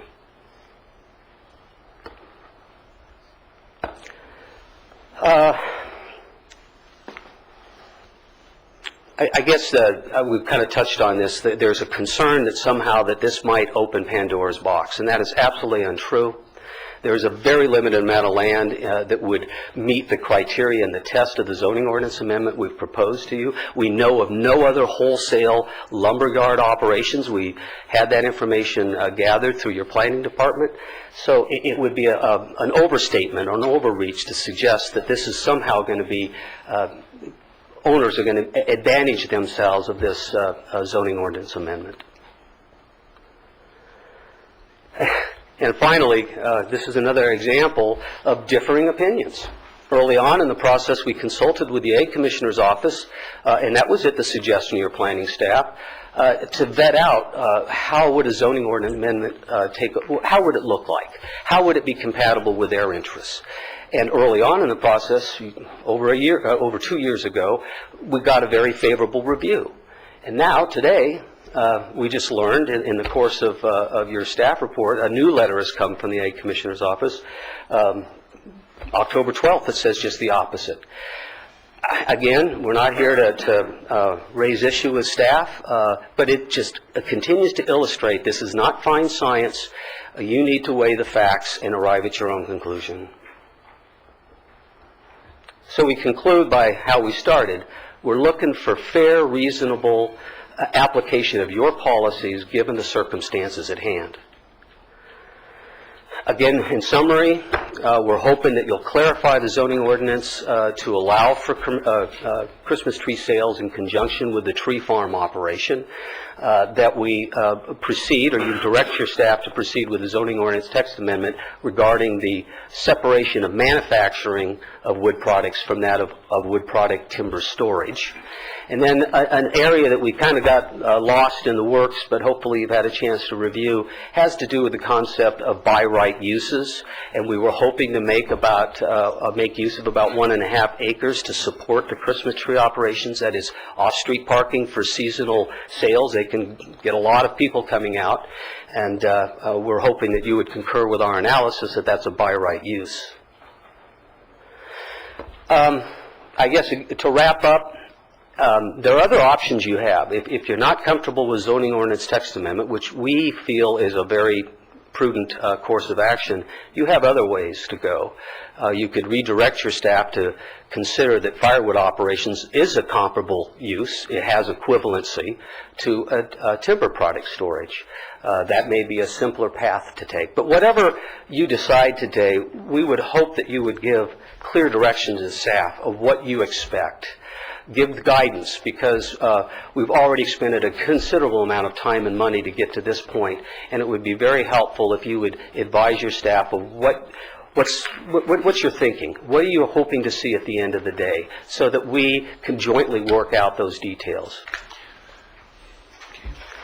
And that concludes my presentation. Thank you very much for giving me the extra time. Thank you, Mr. Fig. One of the board members, what do you, if we put this off temporarily, and then we have a 10:45 time certain, and 11, get those things done. It'll take about 15 minutes. Yeah, we're only talking and then maybe come back. 15 minutes. We got a bunch of people waiting to do. If you guys would. You don't allow us mind, to do that? we'll take about 15 minutes. We have a couple of accommodations we'd like to share with the, If you and then don't we'll come mind, back. because I'd like to have a lot of time for discussion questions, okay? So we'll call our chairperson back.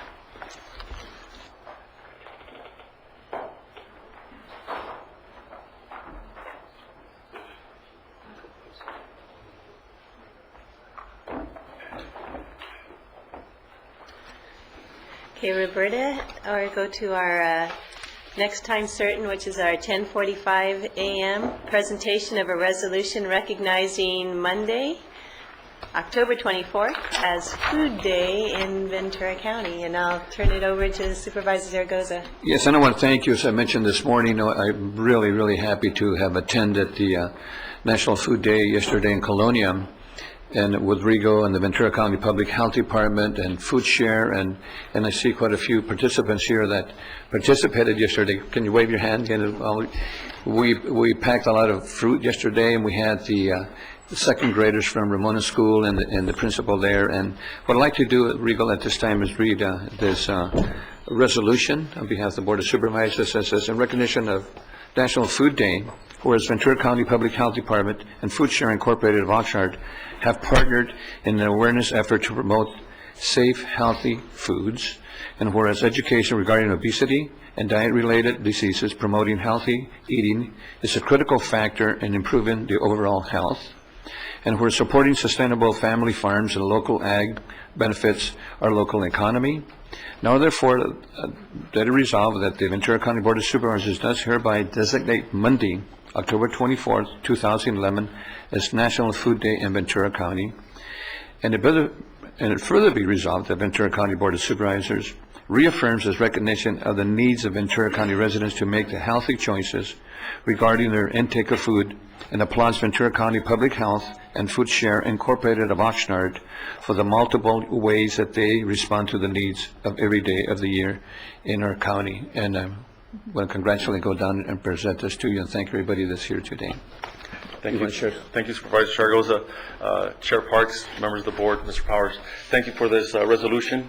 We at Ventura County Public Health Healthcare Agency are happy as always to partner with our community members, organizations, and we did so with this event with Food Share. It's the first annual Food Day celebration national. It's very much modeled after the successful Earth Day that brings attention obviously to the environment. In this case, it brings attention to the issues with food, both on the side of lack of food and hunger and insecurity, and also on the excess with regard to unhealthy foods, and that's causing also in large part our obesity problem that is leading down the road to chronic diseases for children and adults. So we were happy to do a celebration in partnership with various organizations, including the City of Oxnard, the Neighborhood Council of La Colonia, and many residents and volunteers yesterday to distribute over 400 bags full of produce that Food Share was able to donate. And yes, Supervisor Zaragoza, our city manager from Oxnard, Estatello, and Stan Hicks, along with volunteers, were there packaging and distributing the food. And we also had about 100 kids, children,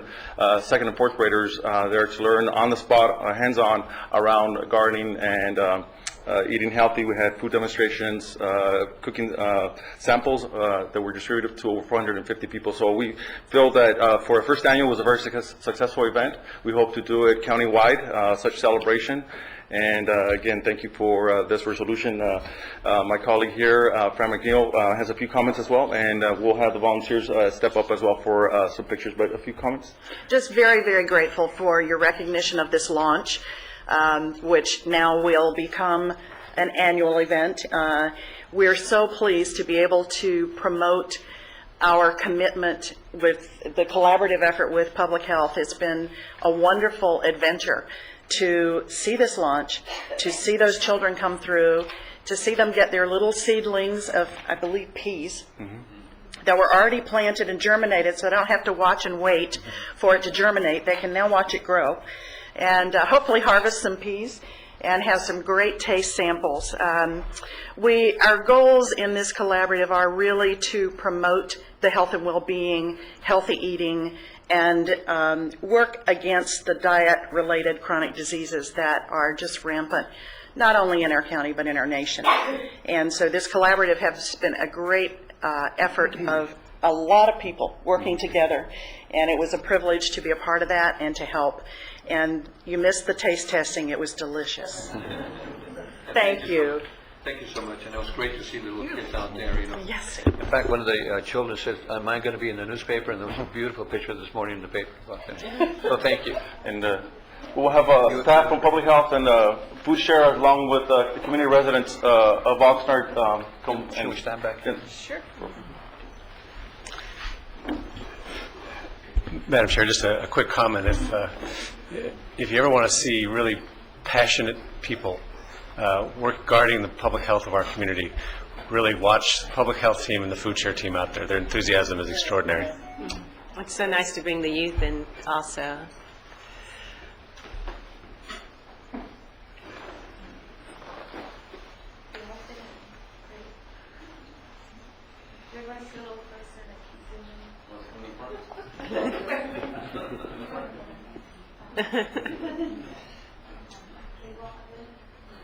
Okay.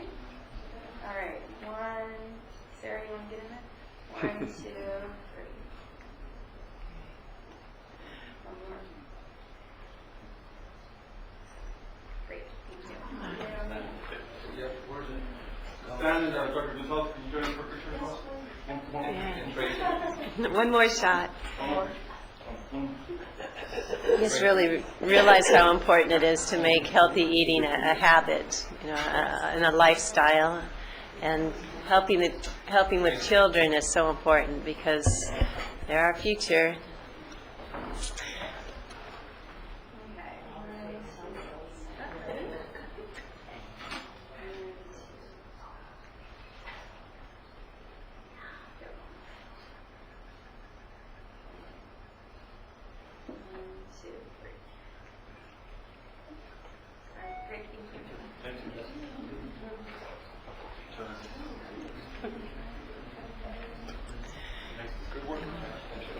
Thank you also to Fran, and we just actually this morning had an Alzheimer's presentation. And you have to go see that. The garden is beautiful out there. You have to go see that garden over in Colonia. Yes. Thank you. Thank you. Yes.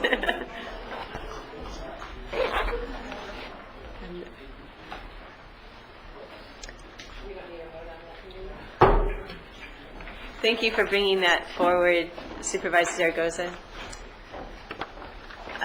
And now, I guess our next item is it until 11:30, is that right? 11. It is 11, okay. I'm sorry. That's right. We have the ratification of the DUI offenders and repeat offenders program. So, Mr. D.A. Greg Cotton is here. Good morning, Madam Chair, members of the board, Mr. Powers. This item comes on for your board's approval of a grant in the amount of $395,000. It is a one-year grant from the Office of Traffic Safety that will fund 2 deputy district attorneys for a period of 1 year to handle driving under the influence cases vertically. It's fitting that this matter comes on your board's agenda today for the week of October 24th has been identified by the Mothers Against Drunk Driving as Red Ribbon Week, where we try to call attention to the problem of teens and driving with alcohol, because it kills literally thousands of young people across this country every year. This grant will enable us to have experienced prosecutors because it funds those prosecutors at the District Attorney 3 level, handling these very, very serious cases. Each year we prosecute about 6,000 driving under the influence cases. Right now we also, just to give you an idea of how serious the crime is, we have 2 murder cases pending that are called implied malice murder cases because they began as drunk driving offenses. In one of those cases, you may recall reading about a bicyclist here in the city of Ventura that was run over, and just a horrible, horrible case. And in another case, a woman drinking and driving wound up killing her daughter. in another terrible case. And so the consequences of drinking and driving are really very, very problematic for us, and it requires more training, more expertise than it used to. We're fortunate here. I have Misdemeanor Supervisor Catherine Volker. She and her staff are the ones that found this grant opportunity out on the internet, and it was one of those eureka moments, and she oversaw the drafting of this grant, and so we were very grateful that the Office of Traffic Safety recognized the good work we're doing here in Ventura and has approved this grant. So it is with you now for your approval, and I'd be happy to answer any questions you may have. Mr. Powers, you had a comment too? Well, just to congratulate the district attorney and his office, and it sounds like you got it because you found it, number one, and because of the great work you're doing and your office is doing. So congratulations on that. And just to the extent there's any potential impact on the public defender's office, we'll monitor that going forward in the future. Great. Supervisor Zaragoza, did you have a comment? All right. No, okay, well, thank you so much, Mr. DA, for the excellent work that you do. Thank you. Mm-hmm. And Supervisor Long? Okay. Just appreciate, thank you for finding the grant and working to do that. So much of the good work we're doing is a result of grants, and this clearly is one that brings great value to the community. Thank you. It will also help expedite that, and appreciate the good work. And this is a devastating problem, and not only youth, but adults with DUIs, and good work and good collaboration. So I appreciate this. And we have an opportunity to vote for this. We have a motion from Supervisor Long and a second from Supervisor Foy. And that passes on a 4-0. Thank you, Thank Mr. you. Cotton. Our next 11 a.m. time certain is also Mr. Totten. Can't get rid of me that easy. Again, Madam Chair and members of the board and Mr. Powers, this letter comes on for pursuant to state law for receipt and filing. It is our annual report regarding Government Code Section 27888 that authorizes your board, which you have previously done, to approve the collection of a $3 fee on specified recorded instruments that is then used to fund the investigation and prosecution of real estate fraud. As you know, we've had a very vibrant program since 2005, and as great a work as I think we've done, and as you know, the program is led by Miles Weiss, Senior Deputy District Attorney. As great a work as we've done, the problem is not dissipating. In fact, is all you need to do to recognize that it's not dissipating is look at today's front page of the Los Angeles Times that recognizes California as one of the leading markets in real estate in terms of the numbers of homes that are upside down. And what has happened here in Ventura County and really throughout much of the country is the historic kind of fraud that we were seeing with false income statements, false recorded instruments, false appraisals, things of that sort. That problem has now morphed. It has changed, and now what we are seeing is really a dramatic increase in foreclosure scams. It includes predators, in some cases, that are lawyers and other real estate professionals that are really preying upon individuals at their weakest moments when their homes are in distress. Here in Ventura County, our numbers are significant. We're ranked as one of the top foreclosure markets in metropolitan areas in the nation. I think we're ranked 20 on Realty Trac's top 100. In 2010, there were nearly 6,500 notices of defaults, the first document that heads down that foreclosure path. There were 6,500 filed in 2010. So far in 2011, we are on track to to see a similar number of notices of defaults recorded. And those individuals that receive those notices of default, they are the ones that are most at risk for these foreclosure scam artists. Here in Ventura County, it's estimated that 1 in every 203 homes is in financial distress. That's a huge number. To put the notice of default numbers in context, in a normal year, we see about 1,000 of those notice of defaults filed. And so we continue to see a problem. It is not dissipated at all. Just in terms of district attorney workload, as this report notes, a year ago we reported about 141 open investigations. Those are investigations where a prosecutor has looked at the charges and concluded that criminal charges are probably present, and we need investigation to put the case together. Last year we had 141 investigations that were open. This year we have 192 investigations. So the problem continues to grow. Last year, the net value of the amount of fraud that was perpetrated that we are aware of, not the unreported fraud, but the reported fraud, is about $18.6 million. So it's having a huge impact upon our economy and the individuals that lose through various types of fraud efforts. Fortunately, our clerk recorder has really stepped up to the plate. We are now, he and I jointly sign a letter that is sent to every single homeowner where a notice of default has been filed that warns them of the predators that are out there. It's the latest step by Mr. Lund to really draw attention to those people that are recording documents, and I think it is a helpful correspondence from the county. We also are blessed because we've got this real estate fraud advisory team that has just been a wonderful partnership for us. You know, our industry here in Ventura County is overwhelmingly responsible.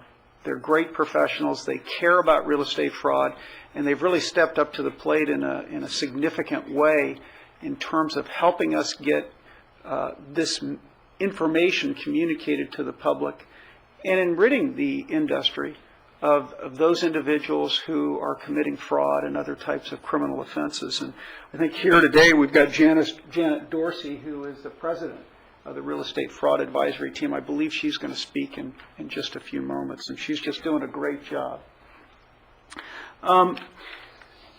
As you know, because we've discussed this previously, we do have a funding issue.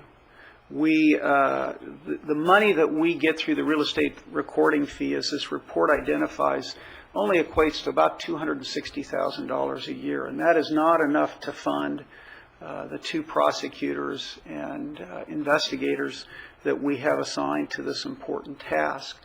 We were very fortunate in 2009 to receive a $1.67 million grant through the American Recovery and Reinvestment Act. At the national level, we were only one of two DA's offices in the entire state to receive such a grant. And we put it to good use, prosecuting the bad guys, but that money will pretty much be exhausted by January of this year. And so we are now actively looking for other funding sources.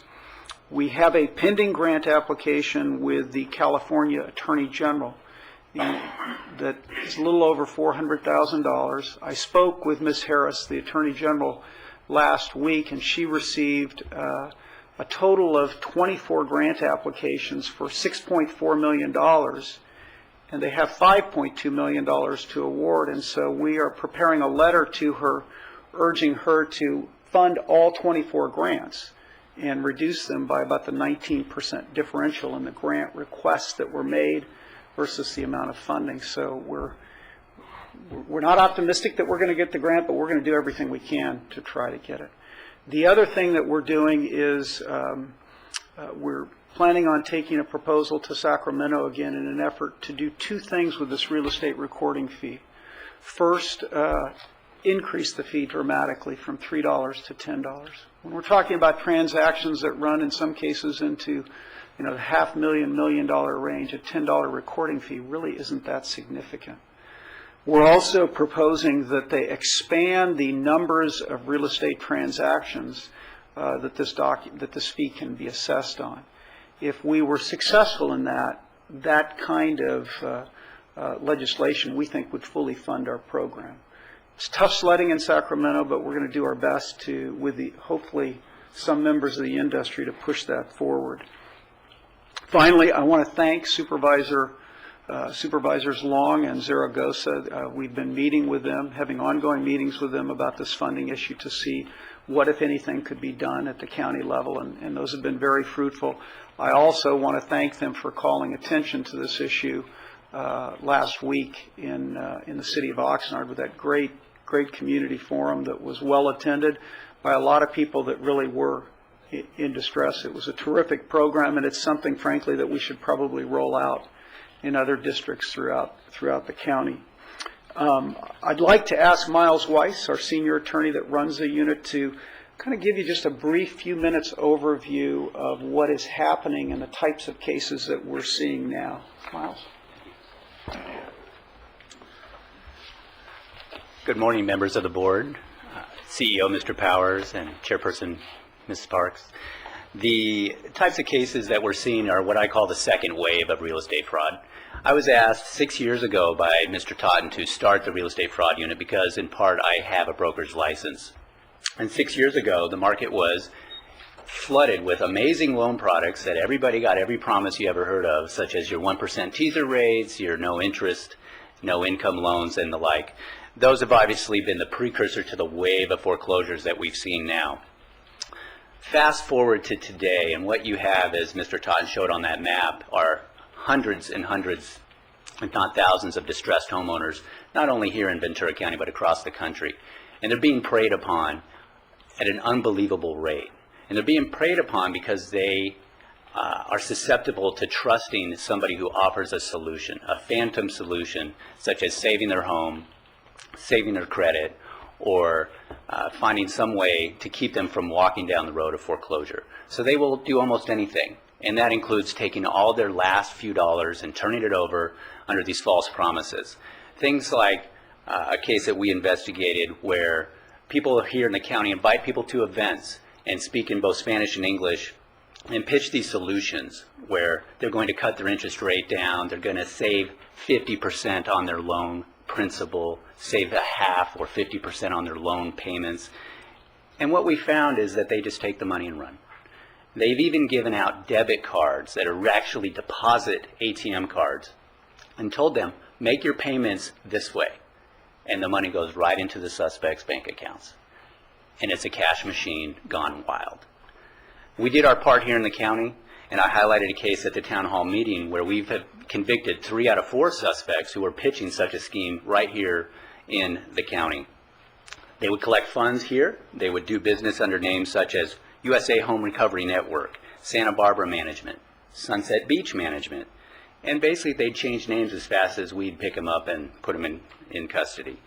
They would then refer these people down south to other office locations. They'd basically be fleeced for more money. And one of the most horrendous things they would do is take the title to their homes, tell them to sign a grant deed into a fictitious trust with 6 or 7 or 8 made-up trustee names, people who don't actually exist. Jose Rodriguez, John Phillips, or the like, just random names they made up. And then they would declare bankruptcy again and again and again under those bogus names, tying that property up, making it impossible for these people to get a real loan modification or perhaps a short sale that might be a solution in an alternative to foreclosure. Nonetheless, we have had some success in these cases, but to be kind of a little lighthearted about it, if you've been to the fair and you've played the whack-a-mole game, that's what we are doing. And that's really what it feels like sometimes. But nonetheless, I think we're doing the best we can to provide the service. And lastly, I do want to recognize the various REFAT members who a few will speak to you today. And this is the Real Estate Fraud Advisory Team, which has been a priceless partnership with us to help give us, frankly, very good information and also help us achieve our goals of preventing and detecting and prosecuting real estate fraud. So I appreciate that. You give me the time. Thank you very much. Any questions for either Mr. Weiss or myself? I have one. These are very devious schemes, and real people are very hurt by them who are already hurting. When you do prosecution, and are you able to use any of the tied up any of the funds that you recoup to assist with the program's funding? We have a great tool in California law that actually was just expanded this year. Really, I think it was, the expansion was Mr. Weiss's idea, and the California DAs Association carried it. It is known as the seize and freeze law. It allows us to seize assets, freeze them, and then take them for purposes of providing restitution to the homeowners. In the past, we could only use it, I think, on one. There was a limitation as to the number of times we could use it. Now, by virtue of this legislation that passed last year, it's been expanded. We've seized very high-priced sports cars.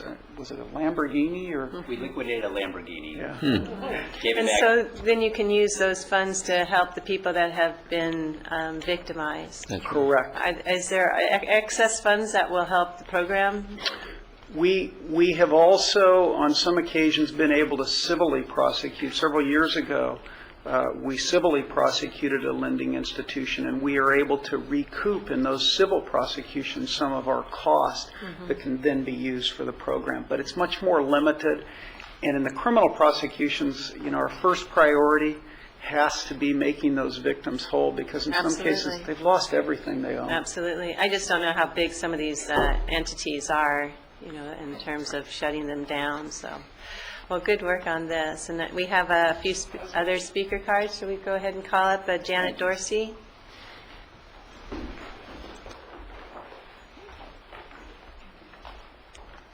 Thank you, supervisors, and Michael Powers. Nice to see you all again.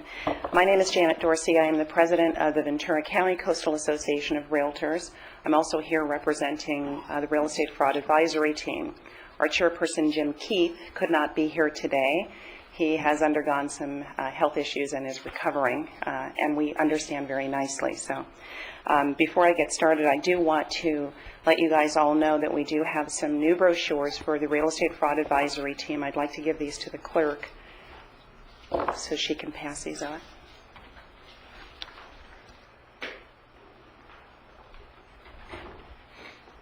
The Real Estate Fraud Advisory Team has been in existence for approximately 6 years, and it has really been a blessing to have a district attorney's office who has been willing and able and enthusiastically supporting real estate fraud prosecution.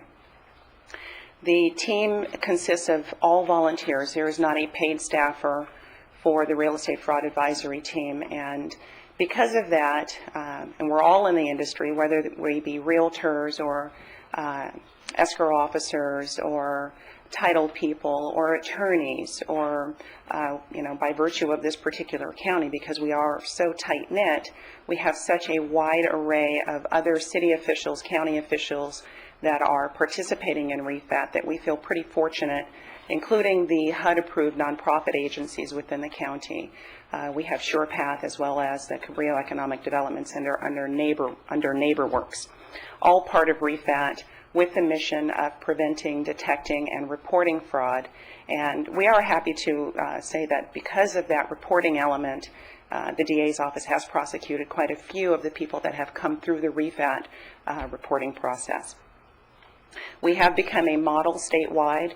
We do have other through the California Association of Realtors and with other DA's offices that participate with those realtor associations, we have become the model, are touted at the California Association of Business meetings as the first, the best, and the one to look for information and for help in starting their own real estate fraud prosecution units. We also speak at public forums. Of course, the one that we just had, thanks to Supervisor Long and Supervisor Zaragoza, it was quite successful, but we need to do more. We need more help and support for the DA's office. If this funding goes away, our participation level with the DA's office, while it would still be strong, may not be nearly as effective. I think Miles's comment regarding the whack-a-mole is it's more than appropriate. Real estate fraud morphs by the day. I can say today that with some of the deeds that I have seen come across my desk, by some title people that have said, hey, Janet, what do you think about this? What does this look like? I have seen those deeds come across where someone has deeded their property over to a fictitious trust, have gone through and had the case adjudicated, and are still having problems getting their property deeded back to them in a expeditious fashion. So it's not just the initial fraud that occurs, it's the victimization that continues on beyond the first fraud. And some of the people that are victimized time and time again because now they've got a trust issue and they trust the next person and the next person and the next person. We also have industry outreach that we try to educate our industry professionals on. We do have another speaker that's going to come up and speak about that. But I'm certainly open to any questions you have now and would like to thank you all for having the time.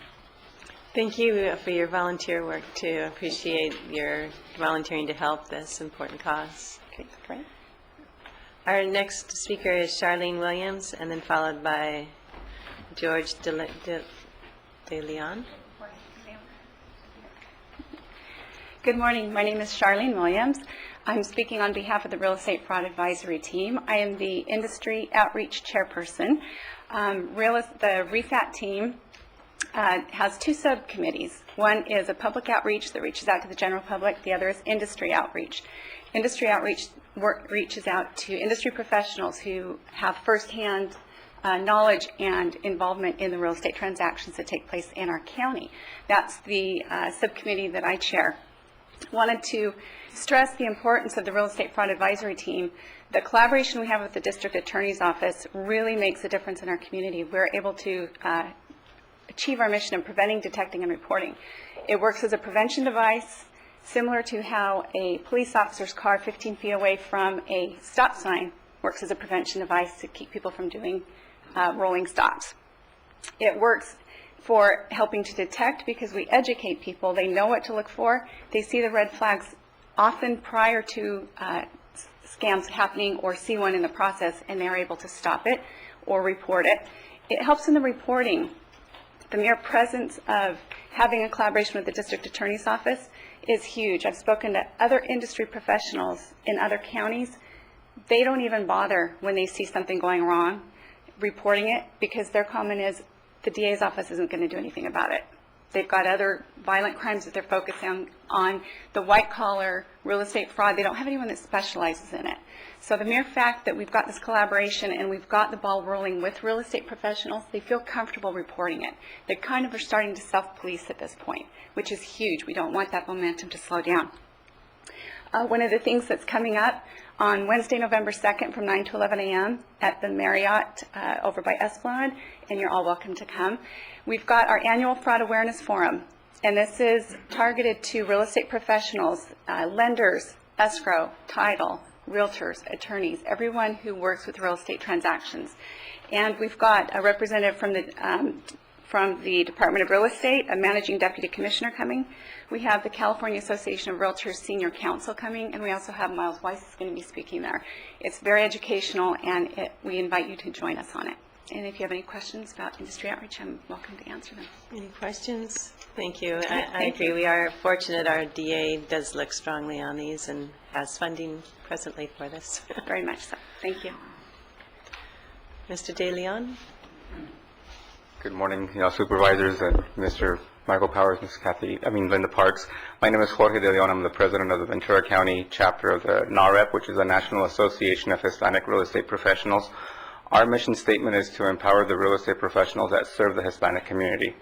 And overwhelmingly is the Hispanic community that has been victimized the most in Ventura County. So our job and our goal is to not only support REFAT through funding and through volunteer work. Many of our board members are also part of the REFAT team, as well as founding members of the REFAT team. What we do is we do seminars for our real estate agents who are voluntarily members of our association.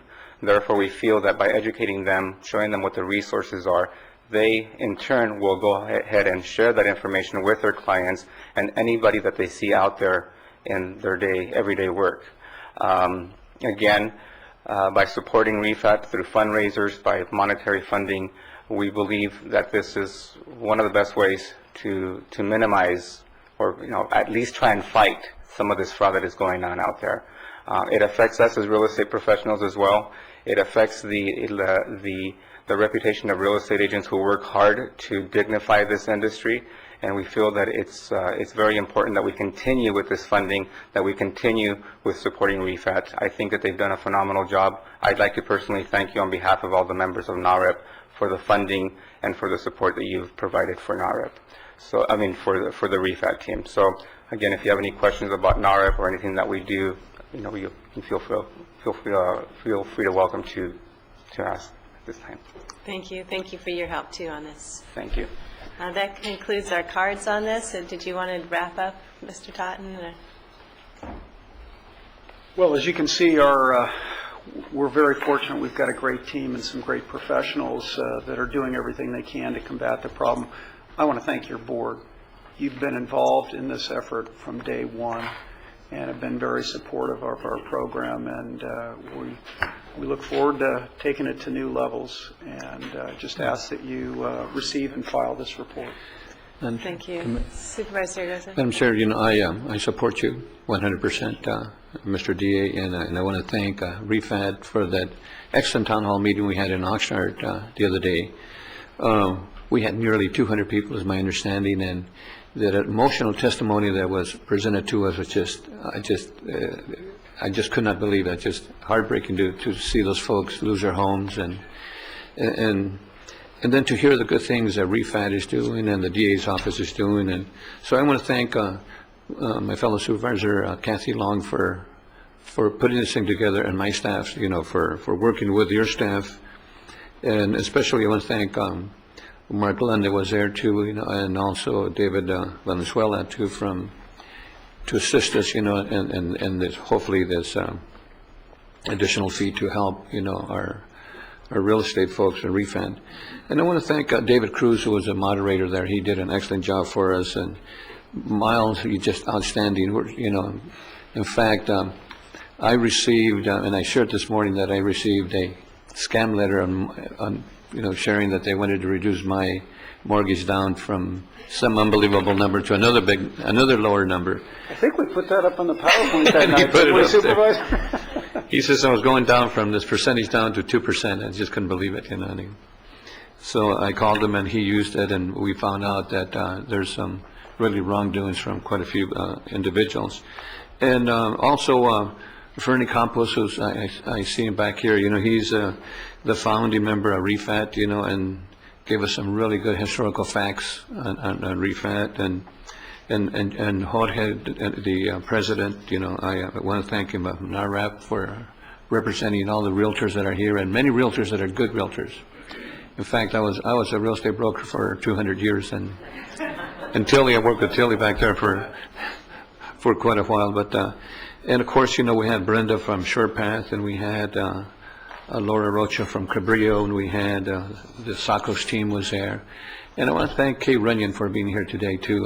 For she's a great PR person or governmental person for the Board of Realtors, and From of the course Conejo Valley. and also and Janet Dorsey for sharing that information. And if I missed anybody, and I just want to apologize, because it was a good town hall meeting, and hopefully in the future we can have maybe the bankers there, maybe the mortgage folks, to share some information as to why they take so long with a short pay, with a foreclosure, with other problems that we have with funding and so forth. But I want to thank you, Mr. DA, and thank all the people that are here, the realtors and REFAT, and thank you so much for an excellent job. Supervisor Foy. Oh, one thing, Greg, I just do appreciate what you're doing. I know your office is busy. I know Mark Lund's office has been a lot going on. But to focus on this issue, when you got so much else you can do, this is one of the things that, me and small government, but this is one of the things we can't do for ourselves. You are the one that can do it with the coordination with the recorder's office of trying to really protect the people.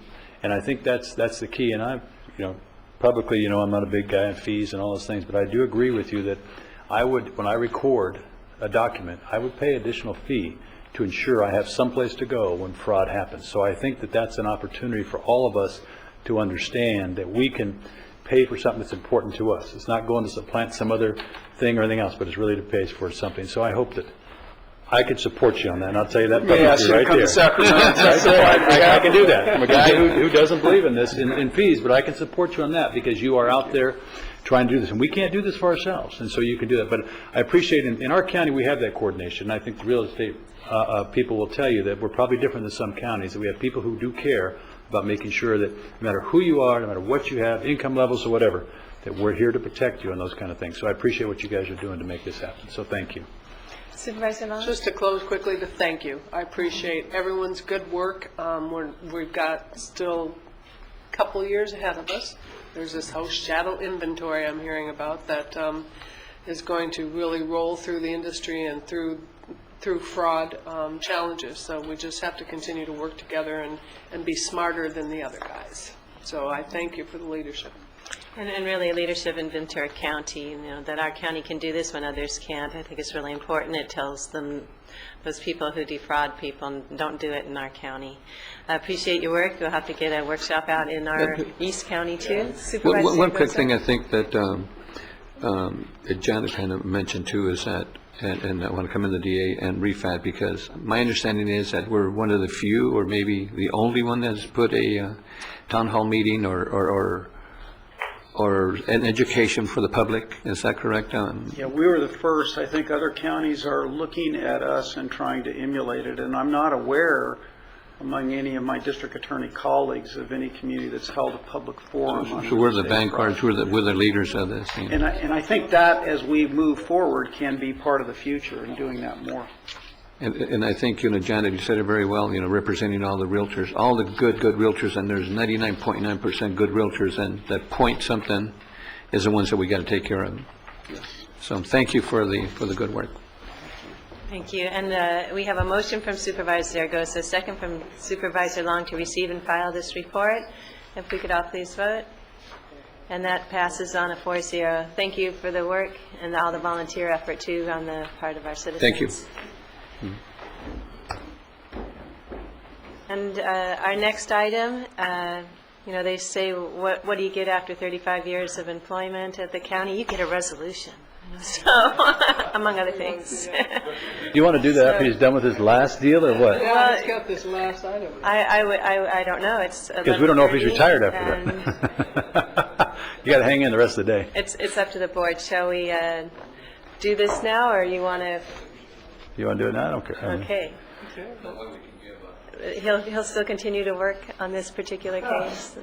We can't send him home yet. This is actually our last item before going back to the hearing and then our closed session. And this is a resolution honoring one of our best in our planning department who is retiring, Bruce E. Smith. And I know that Supervisor Bennett, for whom Mr. Smith lives in his district, has presented this to him at a little retirement party that the staff threw for him here at the Government Center, but he's not able to give this, so I get the honor being chair. And I want to go ahead and read this resolution to you, Mr. Smith, and have you come down to the podium to accept it. And it reads, honoring Bruce E. Smith for 35 years of exemplary service to the Ventura County Planning Division. And Mr. Smith really is a icon, and we very much have relied on him, so it's going to be a new age when you retire. Won't be able to have your great wisdom, your encyclopedic knowledge, your history that we all call on you for, and it's so needed, too, to know where we've been so we know where we are and where we're going. It reads that whereas Bruce Smith has worked for the County Planning Division since 1976, serving in multiple management positions, and whereas for 29 years Bruce has led the Plans, Ordinances, and Regional Planning section of the Planning Division and was in charge of a number of critical and complex planning assignments, including 2 comprehensive updates of the County General Plan. That's a lot. Preparation of 9 area plans. That's a lot. Preparation of several housing elements, update of the coastal plan, grant administration, and the preparation of multiple EIRs, And you just think about how much public input that involved too. Whereas Bruce has been the County of Ventura's lead CEQA practitioner, serving as chair of the ERC, Environmental Report Review Committee, lead editor of the county CEQA guidelines, and developer of various implementation practices. And whereas for 4 years, Bruce led the zoning and permit section, completing a comprehensive update of the county zoning ordinance. Your hands are all over our general plan, our zoning ordinance, cost recovery program, policies and procedures manual, landscape guidelines, and oil development guidelines. And whereas Bruce was a leader in the field of planning professional development, serving as a member of the APA, that's American Planning Association, California Legislative Review Team, Regional Director of the APA, and holding membership in the American Institute of Certified Planning, that's the professional organization. So he is also a AICP.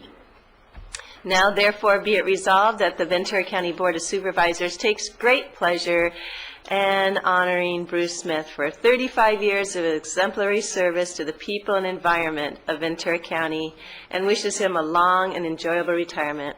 It's going to be it'll be a hard one. We will miss you. It's one of those things that we're so used to having you. We'll just keep seeing you like in all those places where you used to be. So we will miss you, and I'll come down and present this to you, and Mr. Powers. Thank you, Chair Parks. I do have one item to add to that commendation, if I may, and this will also serve as notice to the board and the public that we received a letter from the State Department of Housing and Community Development on the county's recently adopted housing element, and they are pleased to find that the element is in full compliance with state housing element law. So.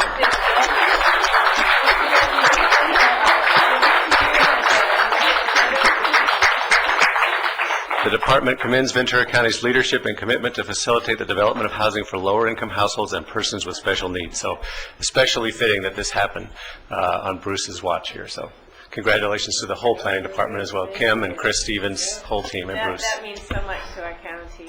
Please go ahead and give us some comments. Well, I was going to stand up here thinking that the item that your board is hearing would have been concluded, in which case I would have had 2 sets of comments depending on your actions. But Always true, prepared. it's Always something prepared. in between. It's neither. And I think that's really appropriate, because planning is a process. And I really thank the board and the County of Ventura as a whole for the opportunity to have had a really wonderful career here at Ventura County.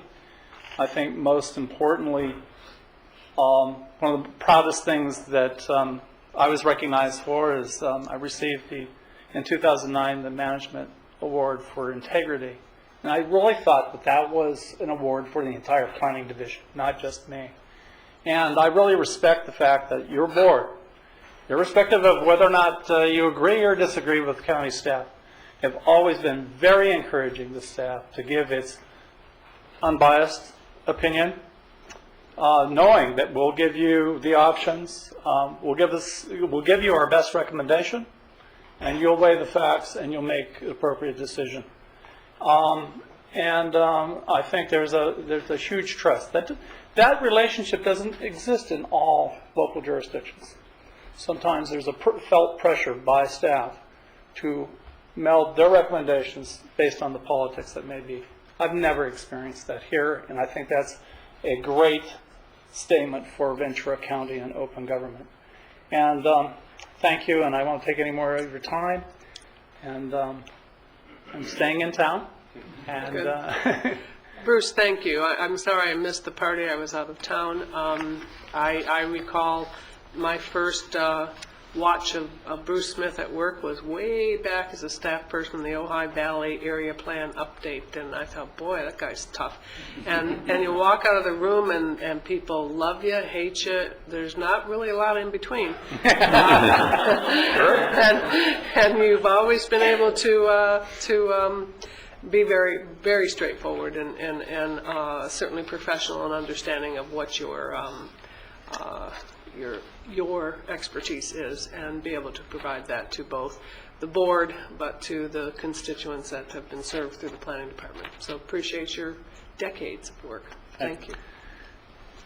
Yeah, it has, as I've got to watch a lot of, you know your stuff. There's no question about it. And I think that helps all of us try to get a clear picture of what's going on when you can always go, well, hang on, let's see what Bruce has to say, because you know it. And I think that's going to be hard to replace. Hopefully all these people have been able to absorb some of that. But we do appreciate you willing to commit all these years to the county, and Ventura County is a great place to be, and a lot of it has to do with what you've done. So thank you so much. Hopefully you can find some enjoyable things to do out there. Bruce, and thank you too again for 34 years of service. So in the plaques, it says Mr. Sequoia, is that what it is? But I want to thank you again, and I'm sure you're going to enjoy your retirement, and you're going to stay here in Ventura. Yes. And go fishing and golfing and. Well, not golfing, but a little bit of fly fishing. Thank you so much for your work. Okay, thank you. Congratulations. Enjoy your retirement. Enjoy your last hearing. I think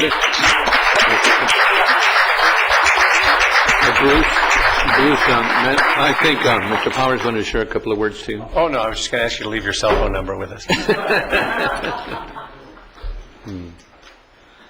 Okay, and I'll turn the meeting back to you. And we, thank you. Is that correct? Okay, thank you. Okay, we're Supervisor Long. Going to wait a few minutes till Supervisor Long gets back, and then we'll reconvene our meeting.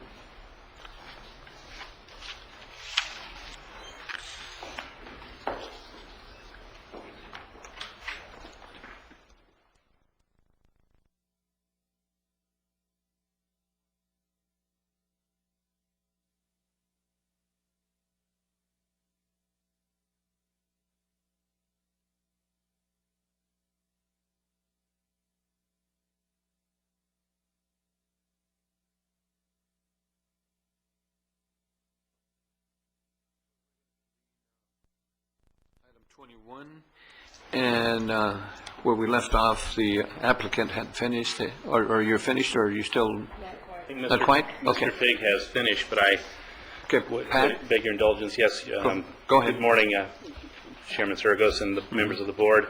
My name is Pat Laufman. I'm the attorney for Hagel Lumber Company, and I just want to pick up on something that Mr. Hawkins mentioned, that we did initially make an application for an equivalency determination between firewood and what the Hagels are doing, and that was denied, but it's on appeal, and I do think, as Mr. Fig noted, that's something that the board could still consider and direct staff to go back to that issue, because the code does define it as chopping of wood in any form, finished, unfinished, irrespective of where it's grown. So we really thought it was an equivalency determination that could be made.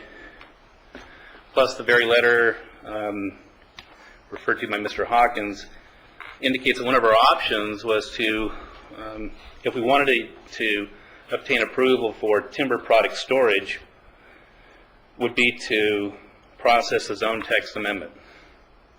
This is back in February of 2010, and that's where we are. And we're not asking that that zone text amendment be approved today, of course. This is just simply a threshold determination to continue the process, and we think that procedural status is important to consider at this point. So that's the only addition I wanted to make in addition to the points we've already made. Thank you. Thank you. Any additional questions? Or probably maybe have Bruce answer some of the questions that or concerns I heard, that the preservation, the competency, the sustainability, the general plan amendment. There was quite a few items that Mr. Fig brought up, that are we in compliance? Are we okay with those items that he said we were not? Well, if you'd like us to respond now as opposed to at the end of the public hearing, we can do that. Or do you have any more public any public comment? No additional, then I'll close the public hearing then. No, I don't see no additional cards here. Or do we have anybody else that'd like to speak? Okay, we'll close the public hearing.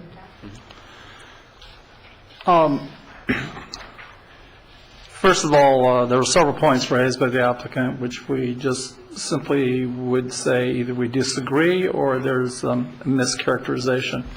First of all, this came to our attention on a zoning violation, and we treated it as such. And we have a compliance agreement that says you have to take certain courses of action without prescribing a single course of action that they must take to bring it into compliance, either change what they're doing on the property or apply for the proper amendments.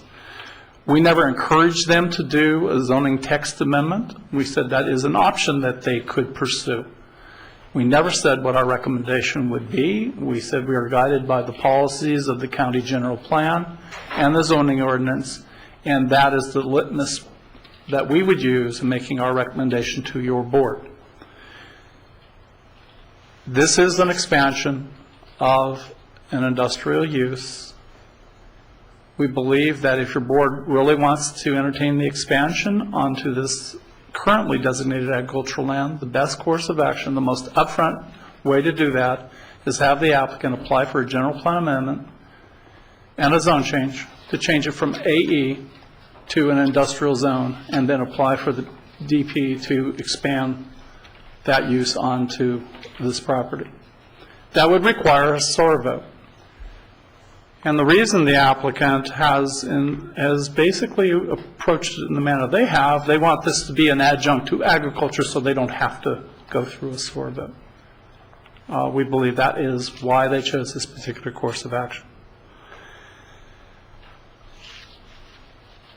They have cited information contained in the county's resources appendix that deal with parcel size. The question dealt with in the county general plan is, for the purposes of future subdivisions, what should be the minimum parcel size? All things taken into account, economics being part of that, but also the flexibility, 40 acres was settled upon by the board as a policy issue as to the appropriate parcel size for future land divisions. But when we look at agricultural land in this county, there are about 7% of the agricultural acreage is in fact in parcels less than, almost 3,000 parcels are less than 40 acres in size.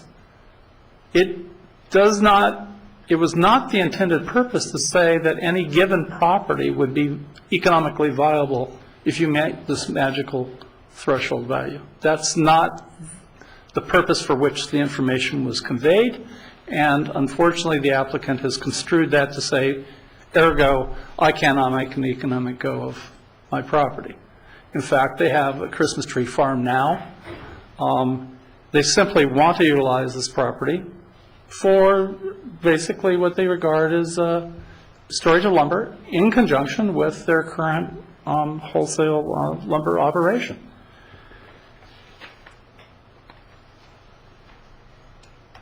There was mention of the Agricultural Commissioner's Office, a previous memo a couple of years ago by a then staff member who is no longer with that department. That was contradicted by a more recent memo, which has been reviewed by the Ag Commissioner himself, who concurs with the recent recommendation.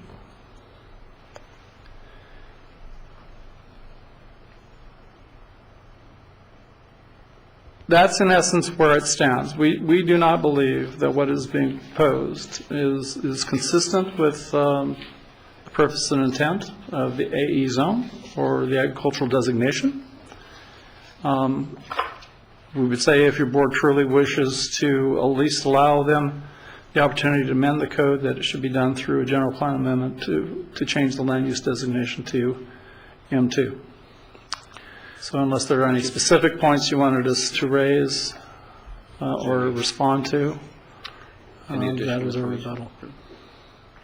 Board members? Okay, then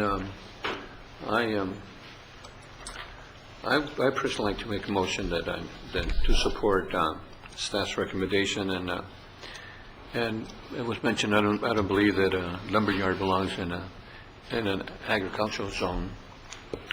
as you mentioned, it was inconsistent with the, with our ag preserve, what we've done with ag preserve, and it just shortcuts the SOAR process. Additionally, I think what you mentioned too is that if we are going to change anything, that that should be put to a vote, and I just believe that that is really not consistent with their general plan. So I would like to go with staff's recommendation.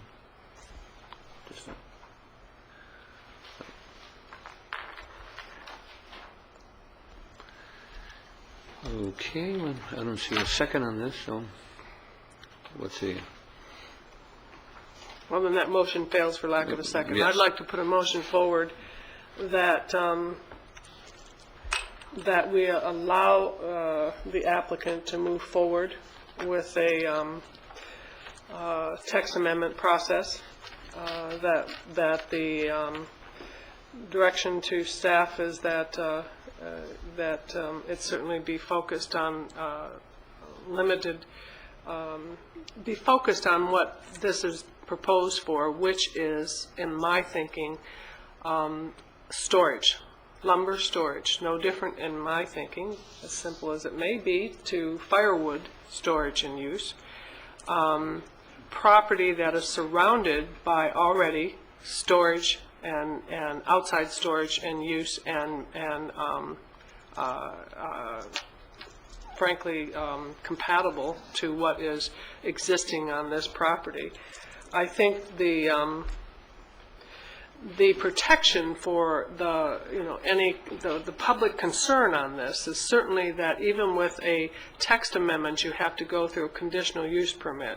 So if you have properties that are similar to this, where you have one ownership and a M2 use on part of the property and it's contiguous, you still have to go through a CUP process. So there's protection for any fear that this is going to permeate throughout all of our manufactured properties, throughout our M2 properties throughout the county. I think that, it's, to me, they're not milling. It's not a lumber milling operation. Where in counties where you do have timber operations, you have that fully on site. This is a very basic storage of wood. No different to me than storage of firewood. If we're going to have and staff has done what, their analysis. I will just have to disagree, or let me say, I find point of difference in the sawing or chopping of wood in any form for use as firewood on property, irrespective of where the wood is grown, and whether it is raw or uncut timber or finished lumber. Wood is wood is wood. And in other jurisdictions, and I don't know if it was said state or,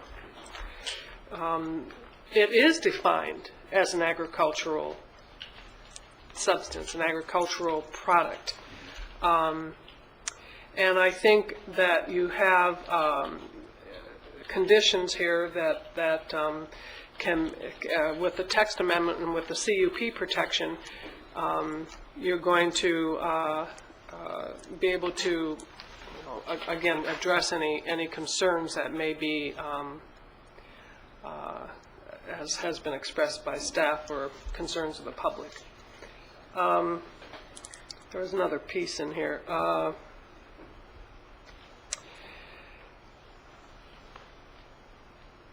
Well, I think I covered my concerns with this. I think that I'll put a motion forward that, again, that the text amendment, commence with the text amendment process, and let it proceed from there. Okay. And I'll second that motion. Also agreeing that we move forward with this, looking at this as a unique piece. I don't think this will permeate. I do think with its M2 zoning right next to this ag land, that this is going to be very specific to this piece of property. And I think it worked for what we're trying to accomplish here. I don't think it's going to ruin all of our open space and our ag land, and we're not going to be able to. So I agree with you, Supervisor, and we don't need any more discussion on that, but I'll second that. Just a quick question. Do we have to go through a CEQA process on this, or do we have to, just for my own understanding? Yes, if your board was to pass a resolution directing the further processing of this amendment, it would have to go through the CEQA process as well as to the Planning Commission and then back to your board. And that's pretty expensive. Specific to this text amendment. Yeah, Specific okay. to this text amendment. It's Just not- wanted to clarify it in my mind. Okay. That's Correct. pretty expensive too. Yeah. Could be. Yes, and they could also concurrently file an actual CUP for the use as well. So I mean, it's the been environmental expensive document would have to cover both the purpose of the amendment to the zone, as well as the use as it would be applied to this. It could be done separately, but it'd be more expensive and take more time to do it that way. So that's an option. We allow the applicant to concurrently process the CUP with the amendment. Right. Yeah, potentially could go to vote. It's been expensive Yep. for this property. If you take Hagel out of it and just say for a property with this kind of configuration that's, again, surrounded by similar uses, since 95 or so, it's been expensive to go through a process, and I'm not, this is not, I think where they're saying they felt they were given direction, and then that direction was countered, and they were given support, and then that was countered. Not to point fingers, but it's been expensive for everyone in this to date. So I think what needs to be done is a clear action in a public process, thumbs up, thumbs down. And the text amendment, to me, again, supports agriculture definition, to me, no different of a definition than what I've already said. Wood is Right. wood is Wood wood. is wood is wood. And is allowed in other counties. Well, that's my only last comment is, if we continue with this process, does it have to go to a vote because of the SOAR process? Not if you have to do a text amendment, then, The government code of the state of California requires that any text amendment be consistent with the general plan. You must make that finding. You must have facts to support that finding. And then the question is, ultimately, do you agree with those facts? And ultimately, some other aggrieved party may take issue with that and then challenge that in court. But ultimately, is the decision to be either affirmed or refuted should a disagreement occur in the courts. If it's found to be inconsistent with the stated purpose of agricultural designation of the general plan, then one solution is to amend the general plan to be broader in its scope. To do that would then force a slower vote. So it's not a direct slower vote requirement, but when all is said and done, the question is, can you make the finding, is it consistent with the general plan I just want everybody to understand and the that. purpose of the AE zone? Okay. All right. Thank you.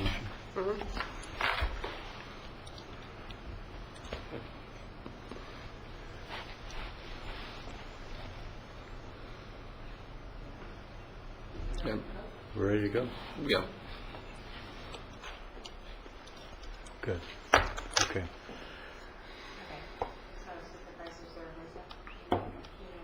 No. You're not No. on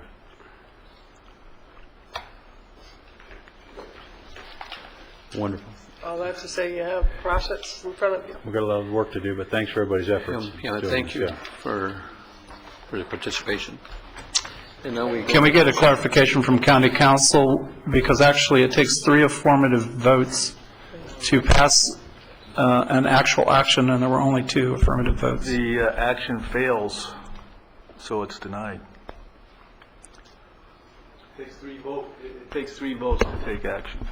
Doesn't take a majority? Just 3 votes. It takes 3 votes. No, it has to have 3 votes. It's not a majority of the quorum. The law requires 3 affirmative votes. There's only 2, so the action fails. It's not approved. It's the same thing as a denial. Okay. So thank you now. Then we go into closed session. Do we have any reporting? We will not have any announcements out of closed session. Okay.